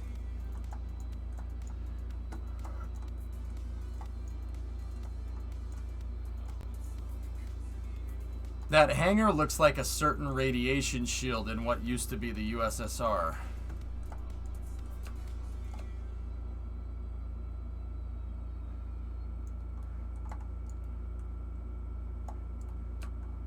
We can do struts with the Kerbal, John, sure. But why? That wouldn't be good testing, dude.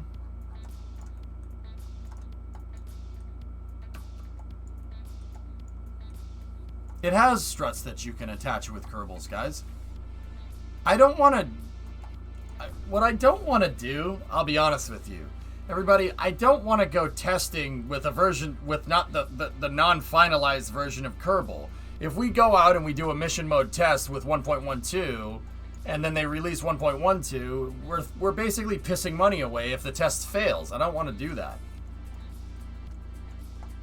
It's a fairly large wrench thrown in the timeline. Well, the patch should be coming soon, Nulty, and the other thing is I can work on other things to build out the rest of the architecture, you know, and then maybe work on the big one as well, right? We could build a bunch of stuff to get the thing operational. I'm not worried about that.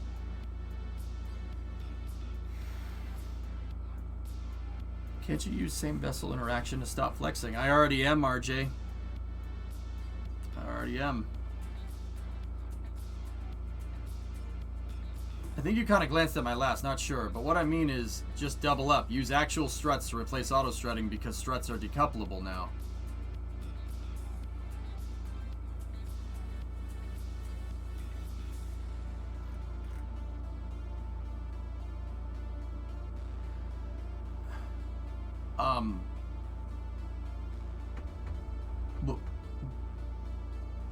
Well, why? Like...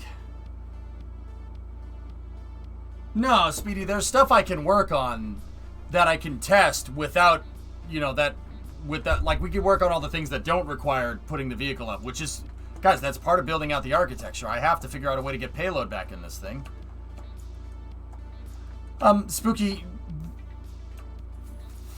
why would I make the integration process more complicated than it already is? Why would I even bother trying to write a new integration procedure where Kerbals have to go in and do all this construction on the vehicle when I know it's just going to go back to the way it was? Why don't I spend my time engineering stuff that I know is going to work in a future version of Kerbal instead of trying, like, it's just an honest question. Having Kerbals come in here and run all these struts, even, yeah, they are decouplable, and that's great. Having Kerbals come in and do that, I mean, I already have to, actually, I have to figure that out with this thing.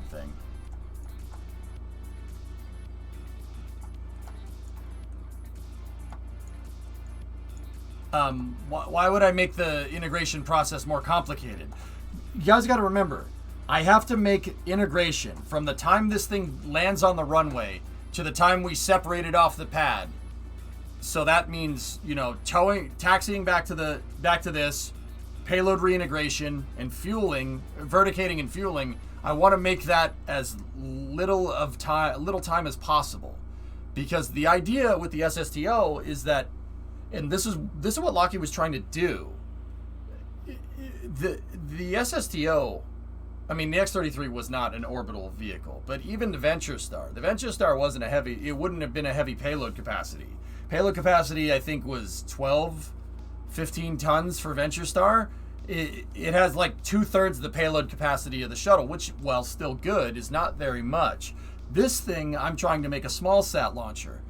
I want to make it into a small sat launcher and a crew launch vehicle. And the reason why I want to do that is because I want to be able to launch it a lot. If I launch it a lot, if the SSTO takes like 5 minutes to put a payload in, right? And then I go do a mission, right? And then I come back down, it takes 5 minutes to load it again. Even though this thing can only move 2 tons into orbit, and a Freedom rocket can move like 10 tons into orbit, I can do the same amount of missions in... I could do like twice the amount of missions and move the same amount of payload to orbit with this thing, because I need to make reintegration very quick. If I don't, there's no real, I mean, I'm not going to say there's no net benefit to this over a Freedom rocket, but because I want to launch, man, you know, like, we could theoretically launch the SSTO more. It's basically a fully reusable small sat launcher, and we could do a lot more missions a lot faster and make money a lot quicker, so I can get my investment back on this thing, because we're now currently couple million. I think this is a $7 million project in Kerbal, because you funded me at 3 before, and now it's 4, and 374,936 is what I have left over. That's my pocket change. That 4, as far as I'm concerned, is for this program. 374,936 is my pocket change. It's about launching faster. That's right. How many Starlinks per Venture Star launch? It could push. Venture Star could move 60 Starlinks into space. It'll be fine. Yeah, it could do that, and then come back down, and you get the entire vehicle back. I don't know, Nulty. The cost per kilogram varies with how often we can launch this thing, and that comes from being able to put the payload together faster.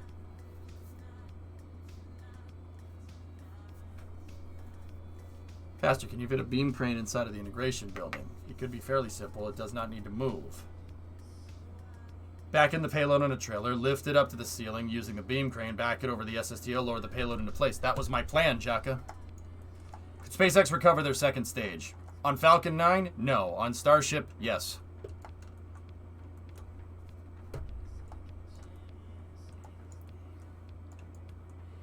Jaka, that's pretty much what I wanted to do. And in terms of integration, I think that's the best way to get this done.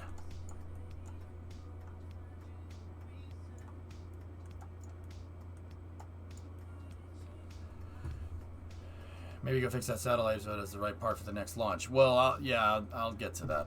Hey, Linux, how are you? I believe the first fully reusable rocket was New Shepard. Yeah. It was the first rocket to be reused, sure.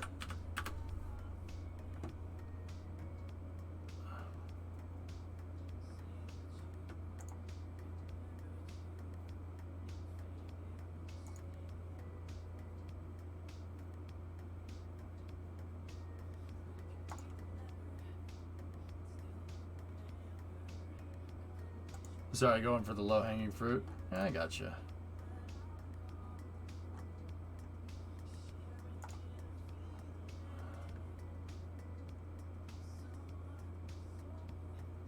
Sorry, I'm checking a message here. Alright, we're good.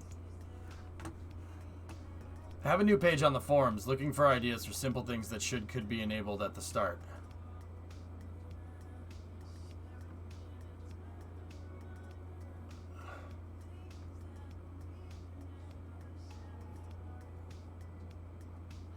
Oh. Yeah, Linux, I'm sure I could contribute to that. And Linux, I think, yeah,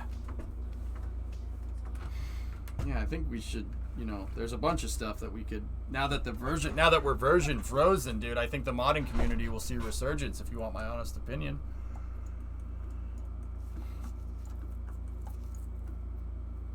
Look at all these people from the KSP 10-year video. Now we just need Tory Bruno in here. I would be flattered if he came in here. Dad joke.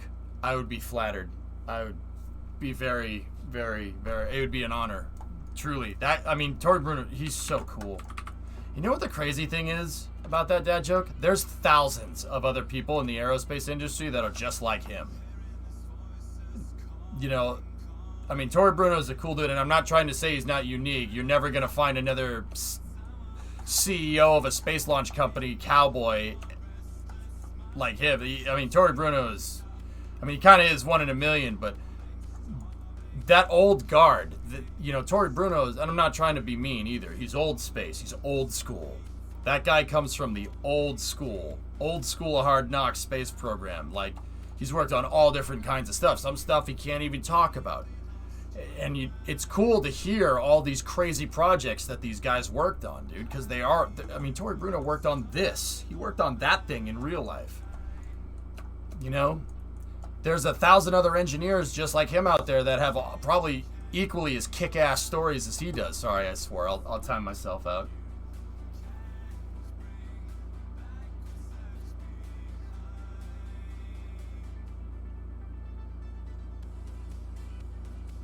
Okay. Hey, I'm susceptible to my own chat rules, guys. I'll time myself out if I swear. I'd like to be a spider under the table for an Elon Tory dinner. Yeah. Alright, so I think this way is the right way to do this.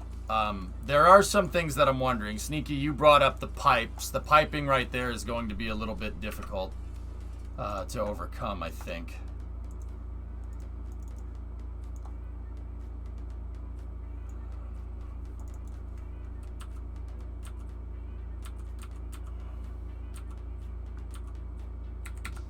Here, that shows it pretty well.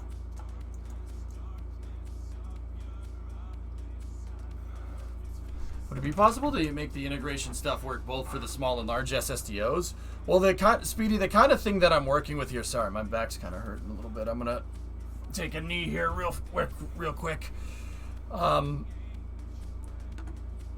So, okay, what I'm trying to do is the whole X-33 program was what's called a subscale demonstrator. It was designed to show off the technologies needed to make Venture Star without building Venture Star. This thing is no exception. Now, I can scale, and I know I can scale. I know that hierarchies scale in KSP. Long story short, right? Look at these triangles. So like the arrow shell on the SSTO, for instance. I'm using that triangle, right? And I'm using that triangle. On the bigger SSTO, I will use this triangle as my small triangle and this triangle as my large triangle. That scales. It scales correctly. Instead of a wing strake like this for this part of the arrow shell, right, it needs to be a little bit bigger. So instead of the wing strake, which is what we're using right there, I need to make a wing that's 4 times the surface area. So how do I do that?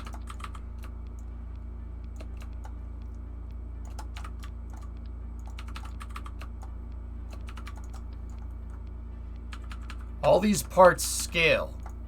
So the big SSTO is just going to be a bigger version of this. Literally a bigger version. And if I make all these parts in the exact same way and I put them all in the exact same spots, right? This thing should fly exactly the same. It should, I mean, it won't be 100% exact, but it should behave the same, right?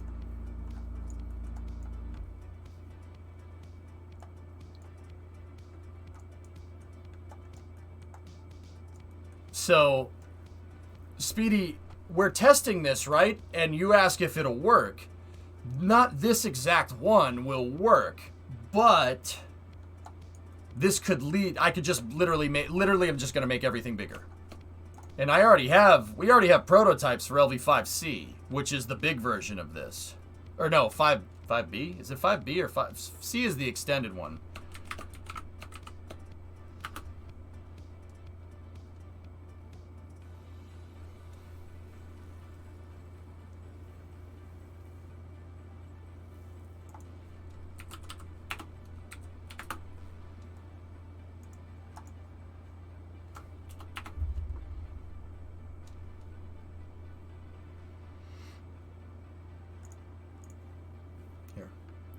I have the extended version, the 3-engine extended version, which definitely will get... This could move 5 tons into space all day. And this would just require a bigger launch plate. This thing should fly the same, but it might not. And then... Will the Mark II parts scale to Mark III parts? Yeah, sure.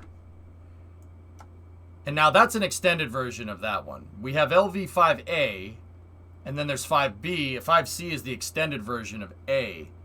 And 5B is right here. And I already showed that this is just quite literally, instead of 2.5 meter tanks, I have 5 meter tanks. Instead of the arrow shell with the small and medium triangles, I have medium and large triangles. See? I've already started building it out. And it is pretty much an exact hierarchical replica of the same thing. The fairings are instead of 1.8, they're 375. The tanks, instead of 2.5, they're 5 meter. This is what the big one's going to look like, guys. And once again, this is an exact scale replica of the arrow shell on the other one. We can make this work. It's no problem. Do they not have different arrow than Mark II? That will be slightly different, Beast, but it's not going to be that. It's negligible. That they won't fly exactly the same, but it should be all right. Now, don't get me wrong. This is what the price tag is looking. This is what the price tag is looking like for this thing, and it is a lot. This is all the arrow. These are all the arrow shell components that I need to make the arrow shell, and these are all the engines that we need to get this thing to take off with a reasonable thrust. And this bigger one I've slated to have, you know, a Canadarm in it. It's going to have a robotic manipulator in it. This is all the mass for the hydraulics. This is all the mass for the RCS. That's, I forget what the mass, I think I overestimated, so I added more mass. And then on top of that, we have 18 tons of payload. This thing should haul. It should be a monster of a vehicle.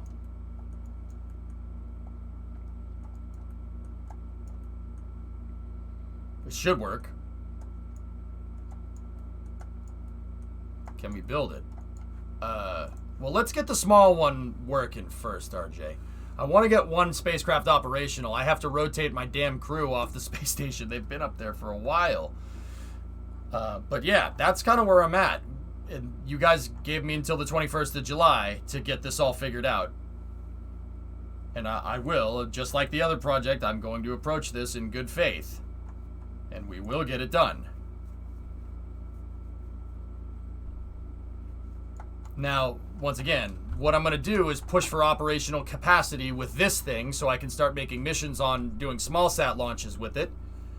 And we can prove the system here. And Speedy, like you asked, I can use some of these... I can use most of these. These exact systems won't work with the small one, but... there will be bigger systems. These exact systems will not work with the big one, but we should be able to scale everything. Everything should scale just fine. And guys, give me a second. I have to use the restroom. King, I'll show you the results in a moment. I'll be right back. I gotta stretch my back and I gotta take a pee-pee.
All right.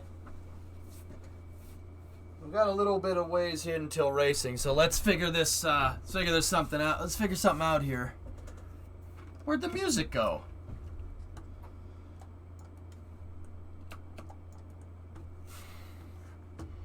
Why'd you guys shut the music off? Can these land on the island runway?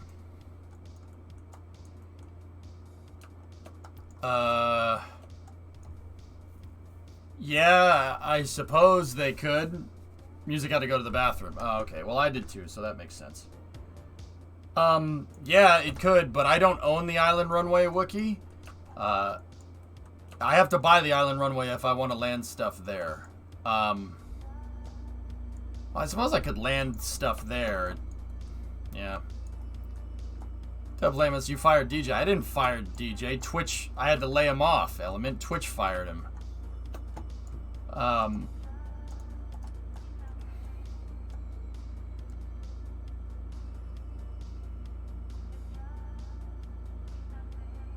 Wow, dude, I just lost my train of thought badly. It was bad? Yeah, so are you. With the new funding, are you going to build the big one and launch it instead of using the smaller one to make money with the start? Well, I want to get some data with this thing, Wii Sports. This thing will be cheaper to test than the big one. I want to get some data. I want to get more data from this thing. Just like how SpaceX got data with Falcon 9, and Falcon 9 kind of turned profitability in anticipation of Starship really being able to be profitable. That big SSTO is gonna be pretty rad if we can get it to work. Derailed! Woo! My job is done.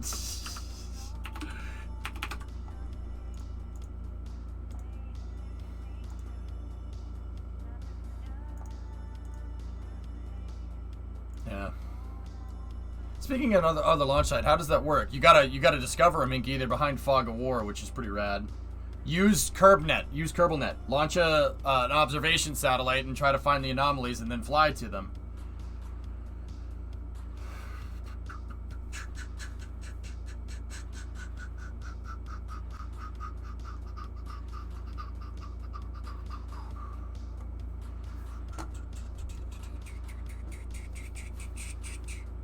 The mission is to distract EJ to make him miss the date.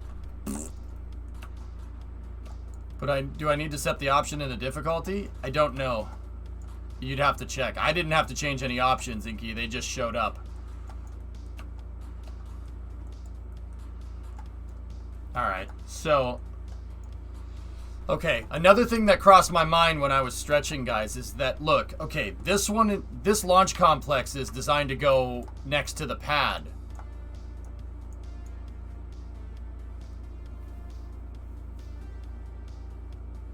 Okay, game time decision, chat. What do you think we should do? This thing is designed to work with the pad, right? Now, I want to use this. I want to get some data from this thing. Right? But I want to use this to get the big SSTO working. Now, the big SSTO will use a similar pad, but it'll be scaled up. It'll be bigger. I'm not sure I can make a pad that both vehicles can use. That would be kind of difficult. I mean, I might be able to do it, but it would be a little bit on the difficult side for sure. So what I'm thinking, dudes, is should we... Okay, here's my question. I'll just ask it outright. Should I make this a self-contained complex? What does that mean? Well, if we make it a self-contained complex, that means it's not going to be hanging off the launch pad anymore. It'll be probably out over... I'll probably actually put it out a render range of the main launch complex so the big launch pad won't get slowed down by any parts or something. And if that's the case, I'm going to need a ramp. Or some folks in chat have suggested making just using the gantry crane to be able to pick this up and get it up on the top deck and attach the SSTO, right? So the SSTO could drive in here, we'd pick the thing up, move it onto the platform. We'd use the crane to pick it up, put this thing on the platform, dock it, right? And then we could use that same thing to integrate payload. should engineer for the bigger SSTO. That way you just use an adapter, or the docking mechanism can dock both smaller and bigger SSTOs. Hear me out. Small ones on the island runway. Per my mission mode rules, Wookiee, you have to buy them. You have to buy the island runway. It actually would probably be better to have the small ones operating out of the desert.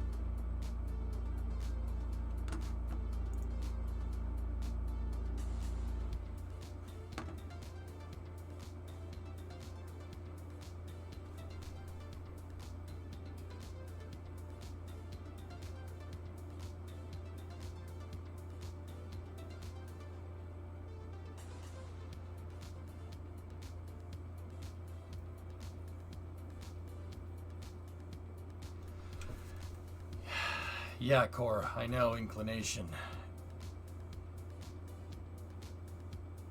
That inclination might be the delta V difference between getting it home and not getting it home.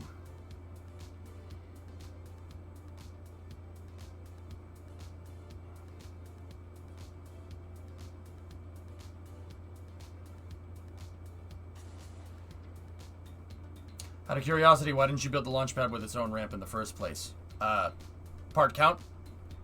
Why build my own ramp when there's a ramp right there? Right? That's the reason. The runway out at the desert is not bigger. It's a little bit smaller than the runway at KSC. So having the smaller ones out there would be more beneficial, I think. But that means I'd need to get Kerbals out there. I would need to fly Kerbals out there. Actually, I need to see if, you know what? Hold on. Let's see if there's I need to check the rules on these. Yeah, it's coarse, rough, and it gets everywhere. Alright, so launch sites. Other launch sites are enabled, but they are behind a fog of war style game mechanic. You must discover the launch facility to use it. Extra sites cost money. Island runway is $1 million. Desert runway launch complex is $2 million. Boomerang is $500,000. Liquid fuel, liquid oxygen must be generated on site. Sans KSC. KSC has the fuel production facilities on board. Any nuclear equipment needs to be launched from KSC, and pad refurbishment costs 20% of overall pad value and time warps of 10 days. Okay. There are multiple runways now? There's 3. King, there's the desert. The desert's been in the game. The desert is part of a DLC, I should say. The island runway and the KSC runway have been in the game for a long time. How did the launch sites one conform to this rule? All the other launch sites, from what I understand, Roblox, are the same type of launch site as Boomerang, so they all cost the same price. I think that was the general rule. Cove is 500,000. So Cove's 500,000 and words. Cove's 500,000. Mai's 500,000. What's the other ones? Glacier Lake. 500,000. They're all, yeah, because they're all very similar to Boomerang. The desert is 2 million.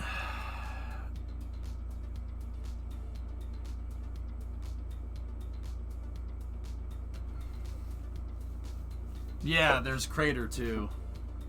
Glacier Lake, Crater Lake.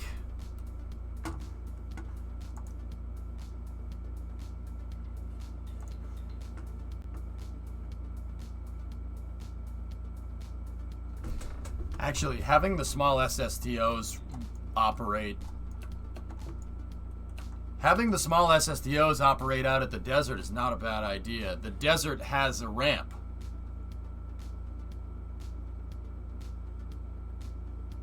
The larger will be about 1 million for the SSTO and the pad, but I bet the small ones can fit on the island, plus less delta V loss to inclination. Wookiee, I absolutely hate, with a fiery passion, I hate landing on that runway. I hate it. I hate the island runway. It's terrible. You can't see the runway. You can't see it. Because some of the flat surface is green and some of it's sandy. I hate landing on that thing. I really, really don't like it. I don't trust landing Kerbals there, much less Kerbals in this brick, to be honest with you. Yeah, but you need to ship fuel to those locations. Well, we'd need to produce it on site, Jack.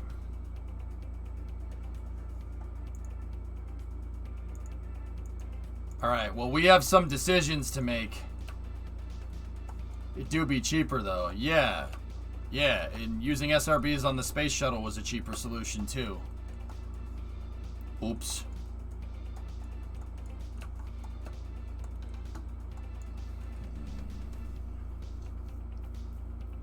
It's a lot of fuel to make. You're right, Sawyer, absolutely.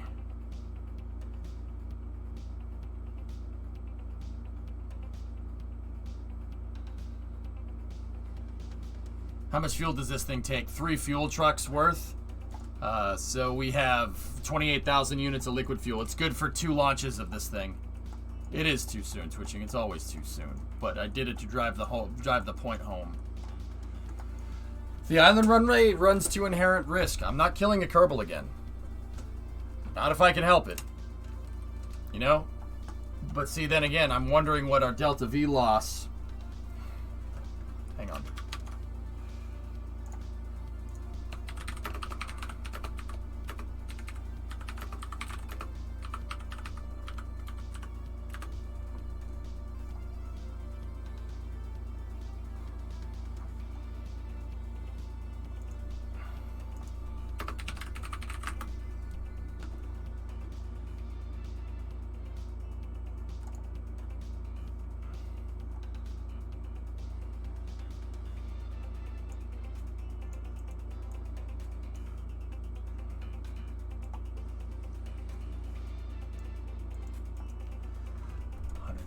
Meters a second Delta V. Well, it's good to know that we should never launch the small SSTO Polar. Don't ever do that. It'll never make it. It won't even make orbit. Yeah, it can't make Polar. It has to launch from... Oh, crap. You mean desert, not desert. Yes, Sawyer, but actually no.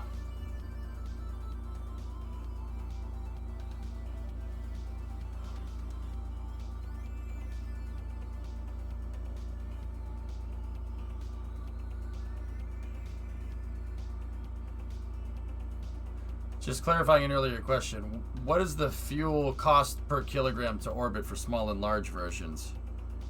28, I think it's like 28 for the small one and like 100, I think, for the big one, maybe? I don't know, I'm guessing. Can't believe I never noticed that. You're right, it's a desert, but they called it the dessert. I call it Jebwards. That's what I call the desert. I call it Jebwards.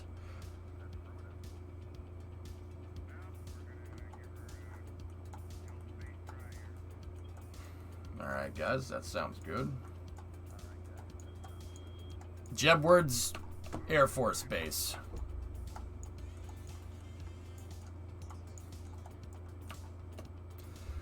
Tomorrow, could we test making a pad that can even lift the amount of mass the big SSTO will be? I think it is going to be an issue, especially a pad that doesn't need to get reverted per flight. Yeah, right, Creeper? What was up with the docking ports not holding things together? Someone, you can't auto-strut through docking ports. Docking ports right now abide by the same rules as robotics. So you gotta... You auto-struts won't strut through the docking port. Yeah.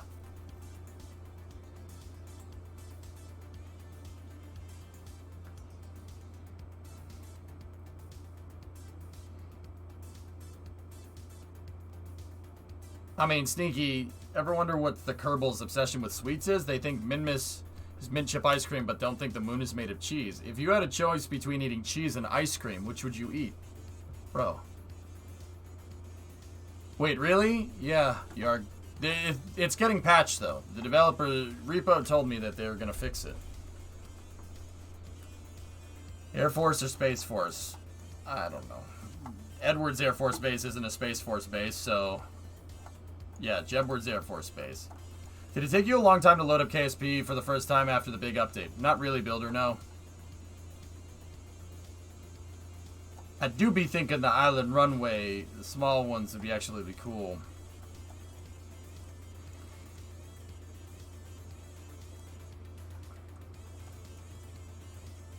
If you use the desert, you would be able to set up the larger SSTO to fly suborbital to KSC while carrying a huge upper stage. How would I get it back, Demo? How would a standalone pad work? Well, Core, I would need a ramp. I would need to either A, make a ramp, or B, make an integration building that's designed to go with the pad that works on rails that can pick the entire SSTO up and bring it up to this level. And then I would probably underneath put an ISRU down here or something so it can make its own fuel.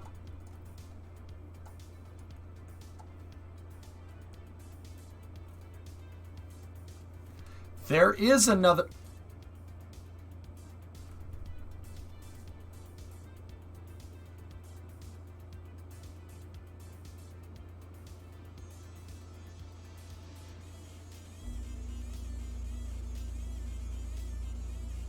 There is another way. But I'm not sure it's going to work.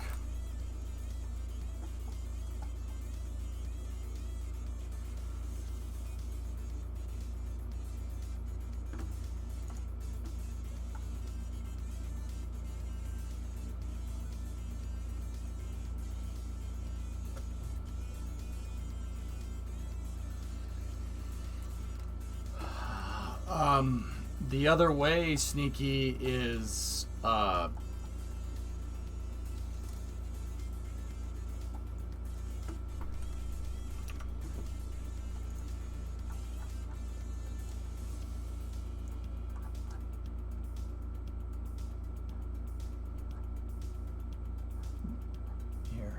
I gotta find a picture of it.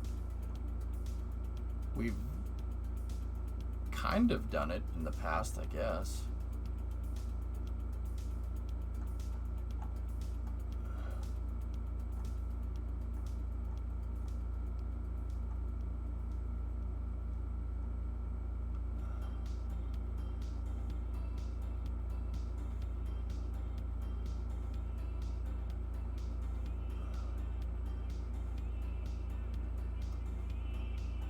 Floating pad. That's what I'm yeah. A floating pad is what, so, alright, I'll just use this screenshot. Where my docks were, or over here somewhere, I could just take this entire thing, and I'm just gonna unlock these things now. I could make the entire pad, put it on floats, use Condor's pad design, keep this part here, and then there would just be water right here. I don't know how well that's going to work having a building sitting on top of the pad floating on water, but it could work. Could we potentially get the massive sphere tank we had with Condor's older pad? I could make that someone, I suppose. Just make Phobos and Deimos. Well, I need a... Thomas, I would, but I need a damn runway. How would you get the SSTO back on it? It would just be by the shore, Demo. It would just be by the shore. I've already made this before. That's why you can make basically, think D-Day landing craft. All right, in the same way that I anchor this pad, in the same way that we anchor this pad on the side of the ramp, I can anchor this on the shoreline. It's totally doable. I'm just trying to see if I have a picture of the dang thing.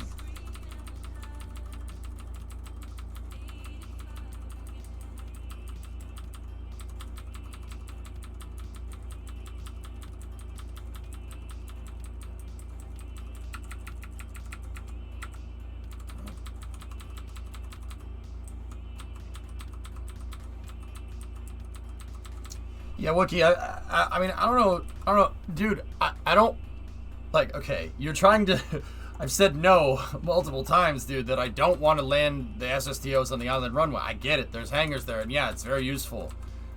I don't want to do that. I don't want to land these SSTOs on that runway. That runway sucks. It's risky. I don't want to kill a Kerbal because I decided to land it on the runway to save some cash. Screw that. Bad idea. I don't want to do that, dude. So, it's cool. Like, I don't mind that the island runway idea. It's not a bad idea. I just think there's a better way to do it. I don't want to do that right now. I mean, maybe we could, maybe one day, I don't know, when I have a little more confidence in the landing system. You know, I don't want to do that, my brother. There's your spherical tank right there. Could you use the cove pad? There's no runway near it. Trying to find a picture of my dock. I really never took a picture of the dang thing. Someone's like, I love the sphere tank. I never took a picture of the dock, ever. Anywhere?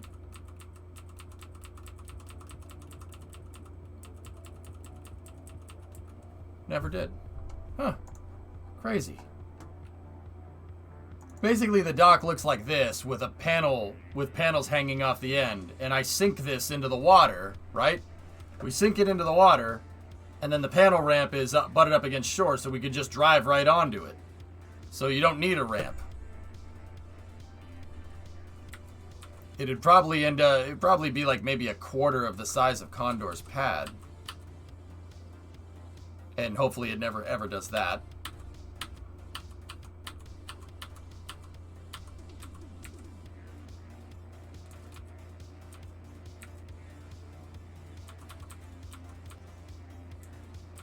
I can't believe I never took a picture of the dang thing.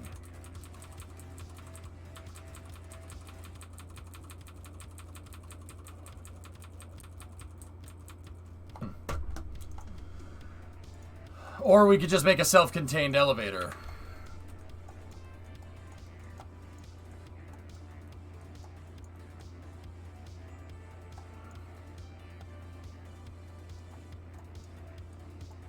Old mission mode docks someone. The pad would just be basically on the seashore. That's it. Or the other thing that I could do is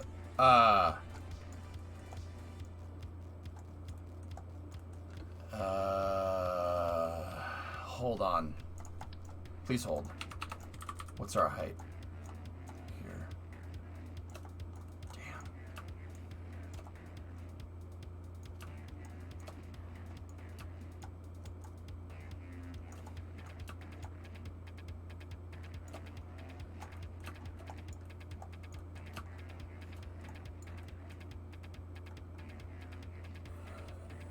Yeah, Jacka Das figured that out a long time ago. Yeah, dude, it's totally doable.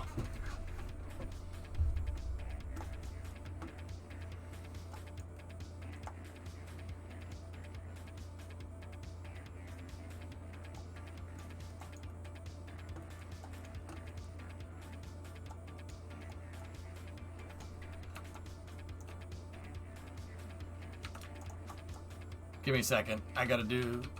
Oh, geez, it's already time for racing? Jeez, what happened to this day?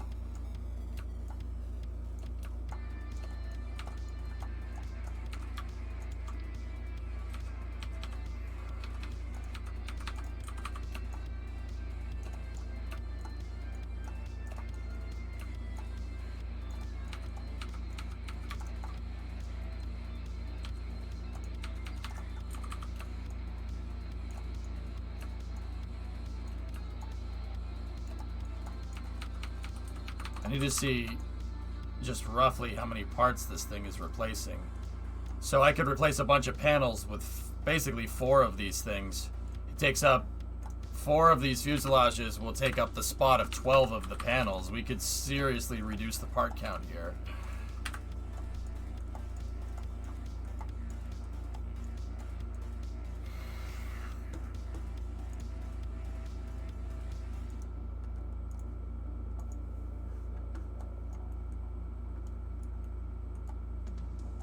Yeah, Talon, the truck ate the dock ate the trucks that one time, which is why I really don't want to do it. Since we have time anyway waiting for the patch, maybe it's best to just build everything needed for the desert runway and launch from there. I gotta buy it, Savvy. Buying it would eat into half of my funds. We would cut our testing budget in half. I don't want to do that.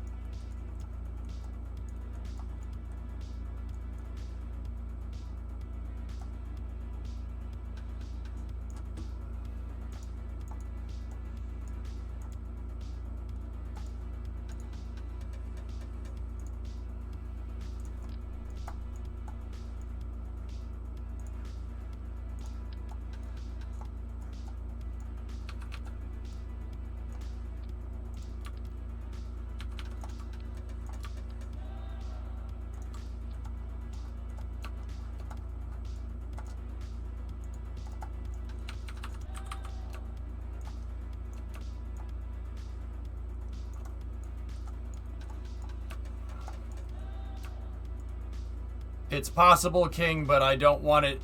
I ideally don't want any pads within render range of the runway, dude.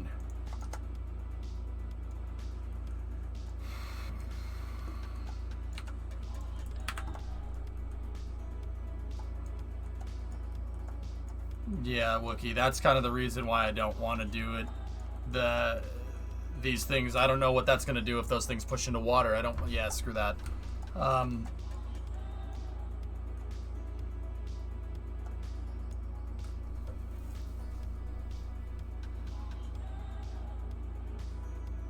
Give me a second, guys. Just...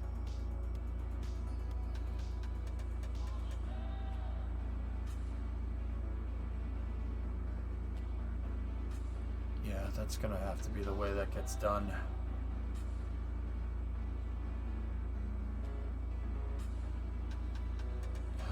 Nice, someone.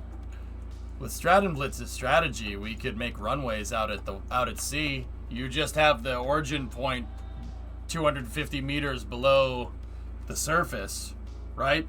And then you could make runways you could land on the runways, which would be pretty rad.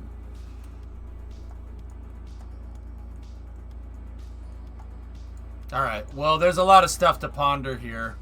I think, guys, what I think I'm going to do is I'm going to redo this thing's pad. I'm going to redo it, and what I'm going to end up doing is I'm going to make a launch complex out here somewhere. Yeah, we'll make a launch complex out there. How do you lower it down there? How do I lower what down? Where? What are you talking about, Yarg? Yeah, King, and then I'm going to make the larger one hang off here. We'll design this for the big SSTO, and then the small SSTO launch complex will be out there.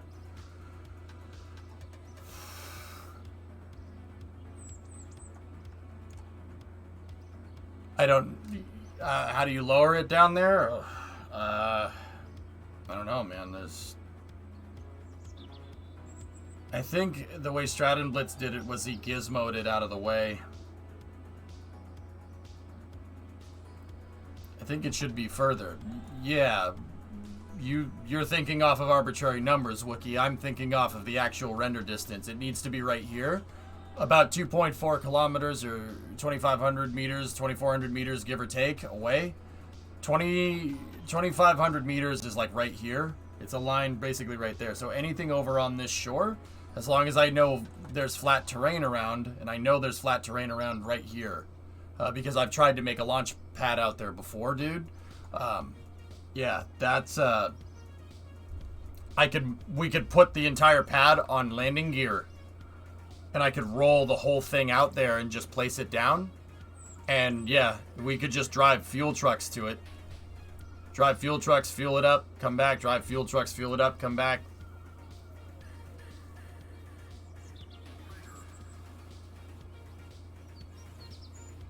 Roll instability, Creeper? Not really.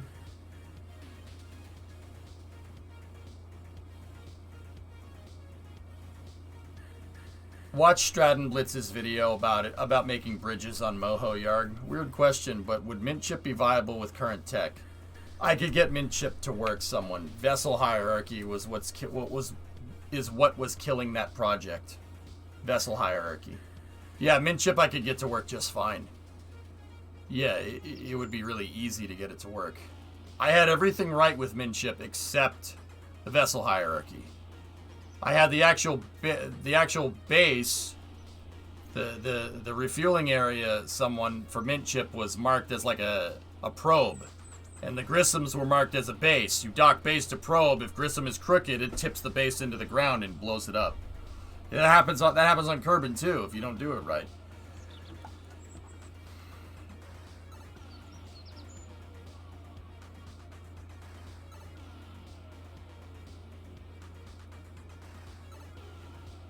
Okay.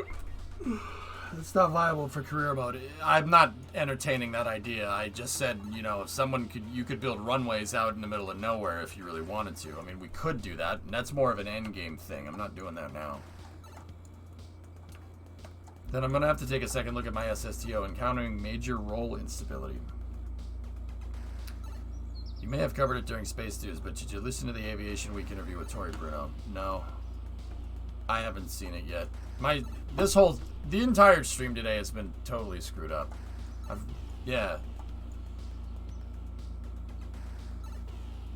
Hey, Ian, what's going on?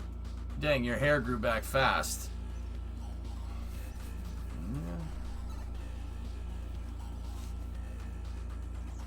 Yep.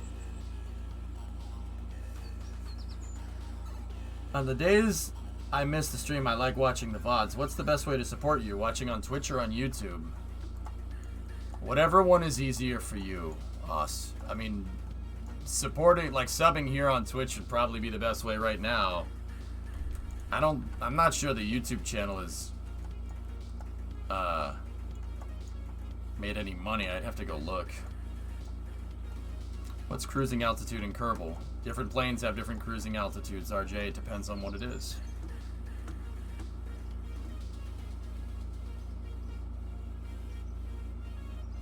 I already discovered the Cove. I did it yesterday, Wookie. We have it unlocked. Just drove a Tesla for the first time, and holy shnikes, it's cool, isn't it?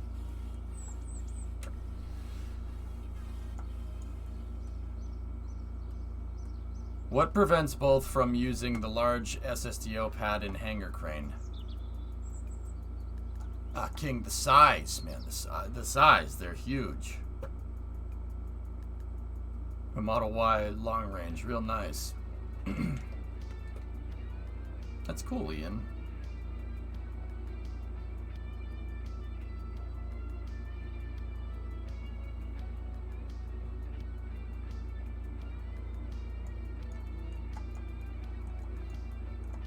Refinery plus fuel tankers. What do you mean, Wookie?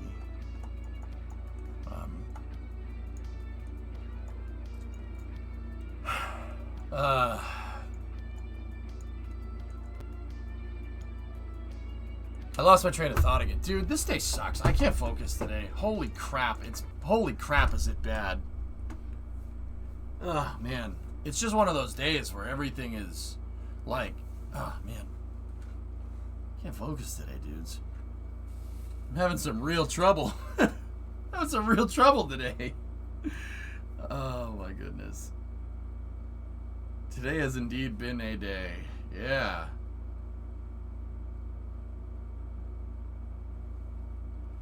Oh, God, I'm going to suck at racing tonight. Coffee? I finished all my coffee already. I have grape soda. If it's any consolation, when you're not pushing, Watkins isn't too hard on the LMP2s to be consistent at. What if we needed an engine spacing holder to hold both of them? I mean, King, I could make a reconfigurable launch plate, I suppose. It's doable.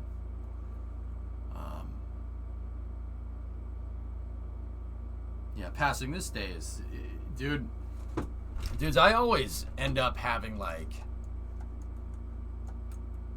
Every once in a while, man, I just get days where everyone is trying to get my attention and, like, everything... And today wasn't really necessarily one of those days.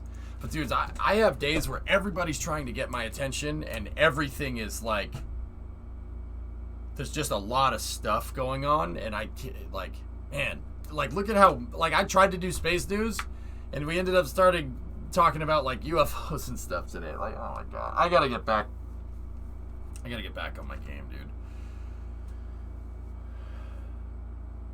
Yeah, Pulse. Yeah, you have days like that, and yeah, when I'm, like, if somebody, like, okay, like, on top of, like, the Discord messages that I get, and then the emails, my emails popping off all day, like, today was just one of those days, like, I was trying to work on the, you know, I actually did get some good work done on the truck today, but, yeah, man, it's just one of those, dude. Like, when I was coming home, like, we got stuck in traffic, you know, I was going to the sandwich shop, freaking busy as heck. You know, something that normally, if there was nobody on the road, would have taken me, like, 15 minutes, took me 45 today. That's why I was so late for Space News. And then, you know, I was super late for Space News. I tried to do Space News, and we started off talking about UFOs, and And then the devs came in, so I basically didn't do Space News. And now in Kerbal here, I have, because of course I do, I have builder's block. I'm not sure how I want to implement these systems, dude. It's just been that kind of day, bro. Like, God. All this stuff compounds. It's days like this that stress me the hell out, you know? Like, I don't like coming in here and people coming into the stream with the expectation that I want to entertain them, and then I sit here doing this all day.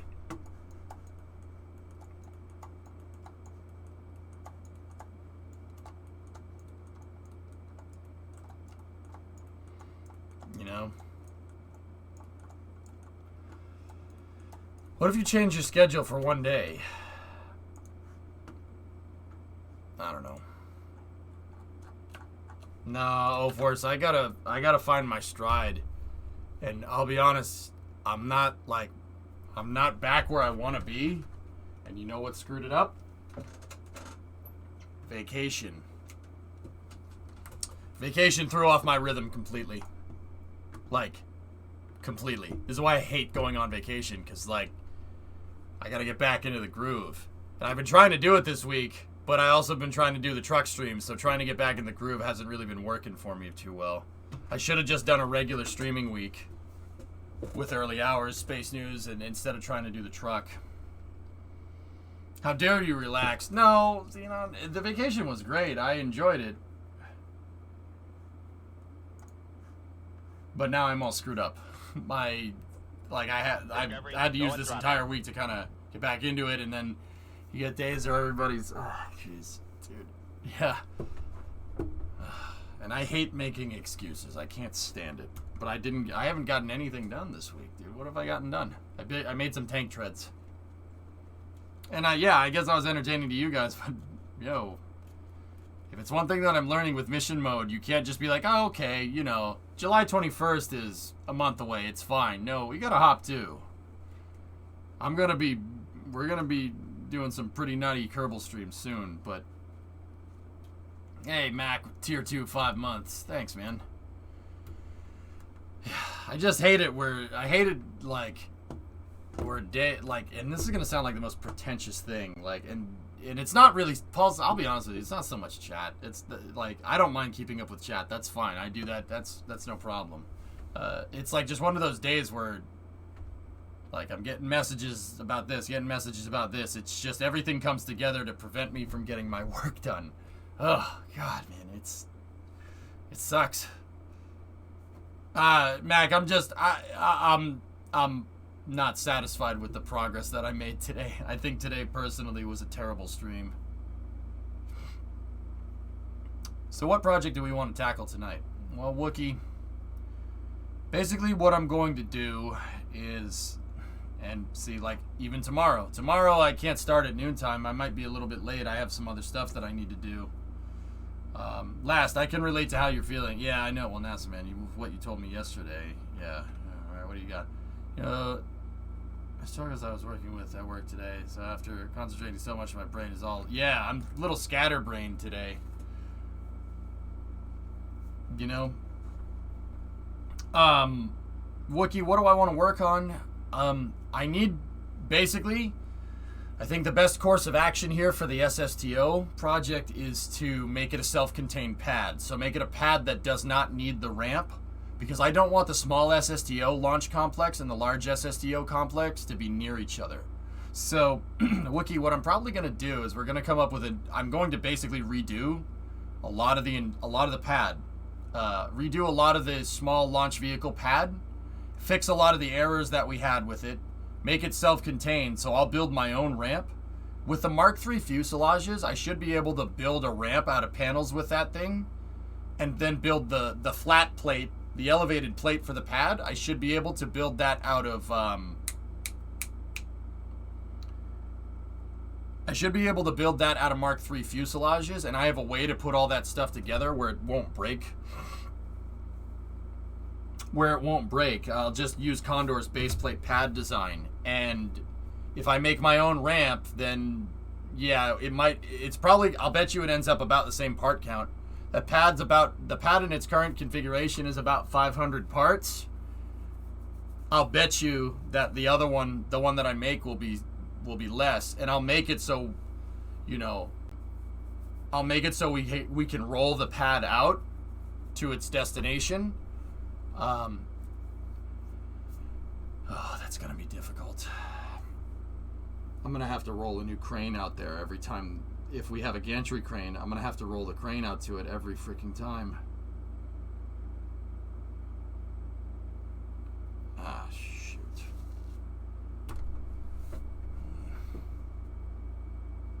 Guys, it might be better. It might be better to just make one pad that launches both of them, but that would be tough. That would be a hard thing to do. But it might be better. It might be better to do that.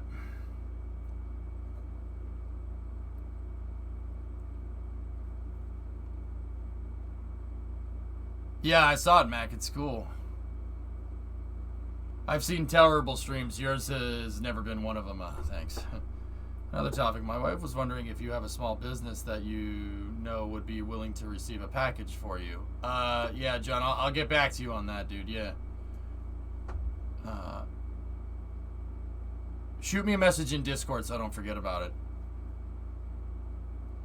Will we be using the small one much after we have the big one? I guess that's another thing to consider, Beast. What do you think? Once I have the big one, maybe I should just consolidate operations to the big one. You know? But then again, does that mean every time I want to move Kerbals to the space station, the big one freaking... the big one has to stay up at the space station so the Kerbals have a ride home? Like, do you want to do that way? I don't think that's really a good idea. Or do we want to drop them off at the station and have to send an SSDO up there to get them?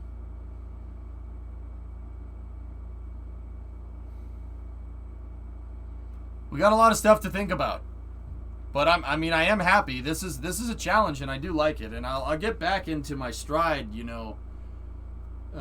Give me a little bit, but I also at the same time, guys, I got to get the truck done. I want it finished. I want the damn thing driving, and I have to do it. So, will the small one be the Kerbal mover? Well, Beast, that's what I was thinking. The small one can be the Kerbal mover, and the big one can just move cargo, or it could move crew or cargo. The big one, I want to have a configurable payload bay, so I could put a crew tank in there so the Kerbals can fly it, or I can just get that out of there and put payload in it.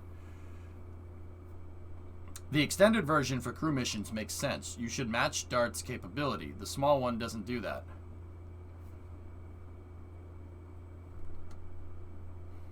Huh. I think the update is the perfect excuse to finally use a new launch site. Okay. Just for getting Kerbals back, you could park a couple capsules at the station so they can leave any time.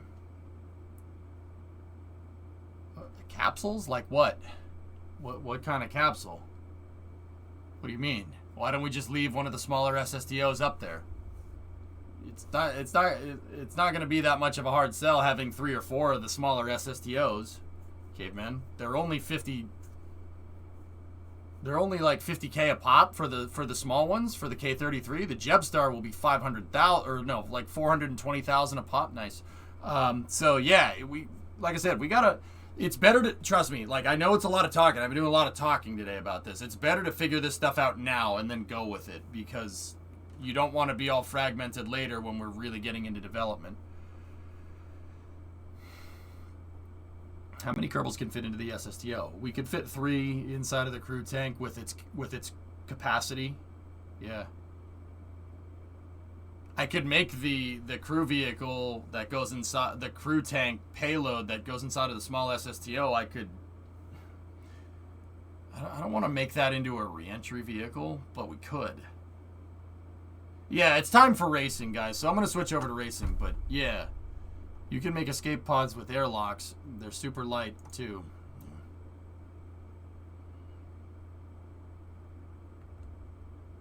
But then again, when's the last time I had a problem with the station where the Kerbals needed to evac? I don't think I've ever had an issue with that. Ever. Ever. But then again, it's not really a good way to think. You know?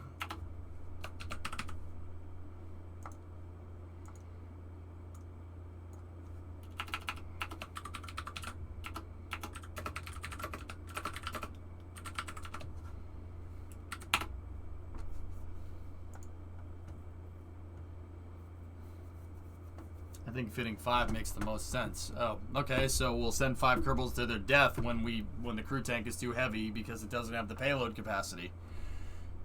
Good plan.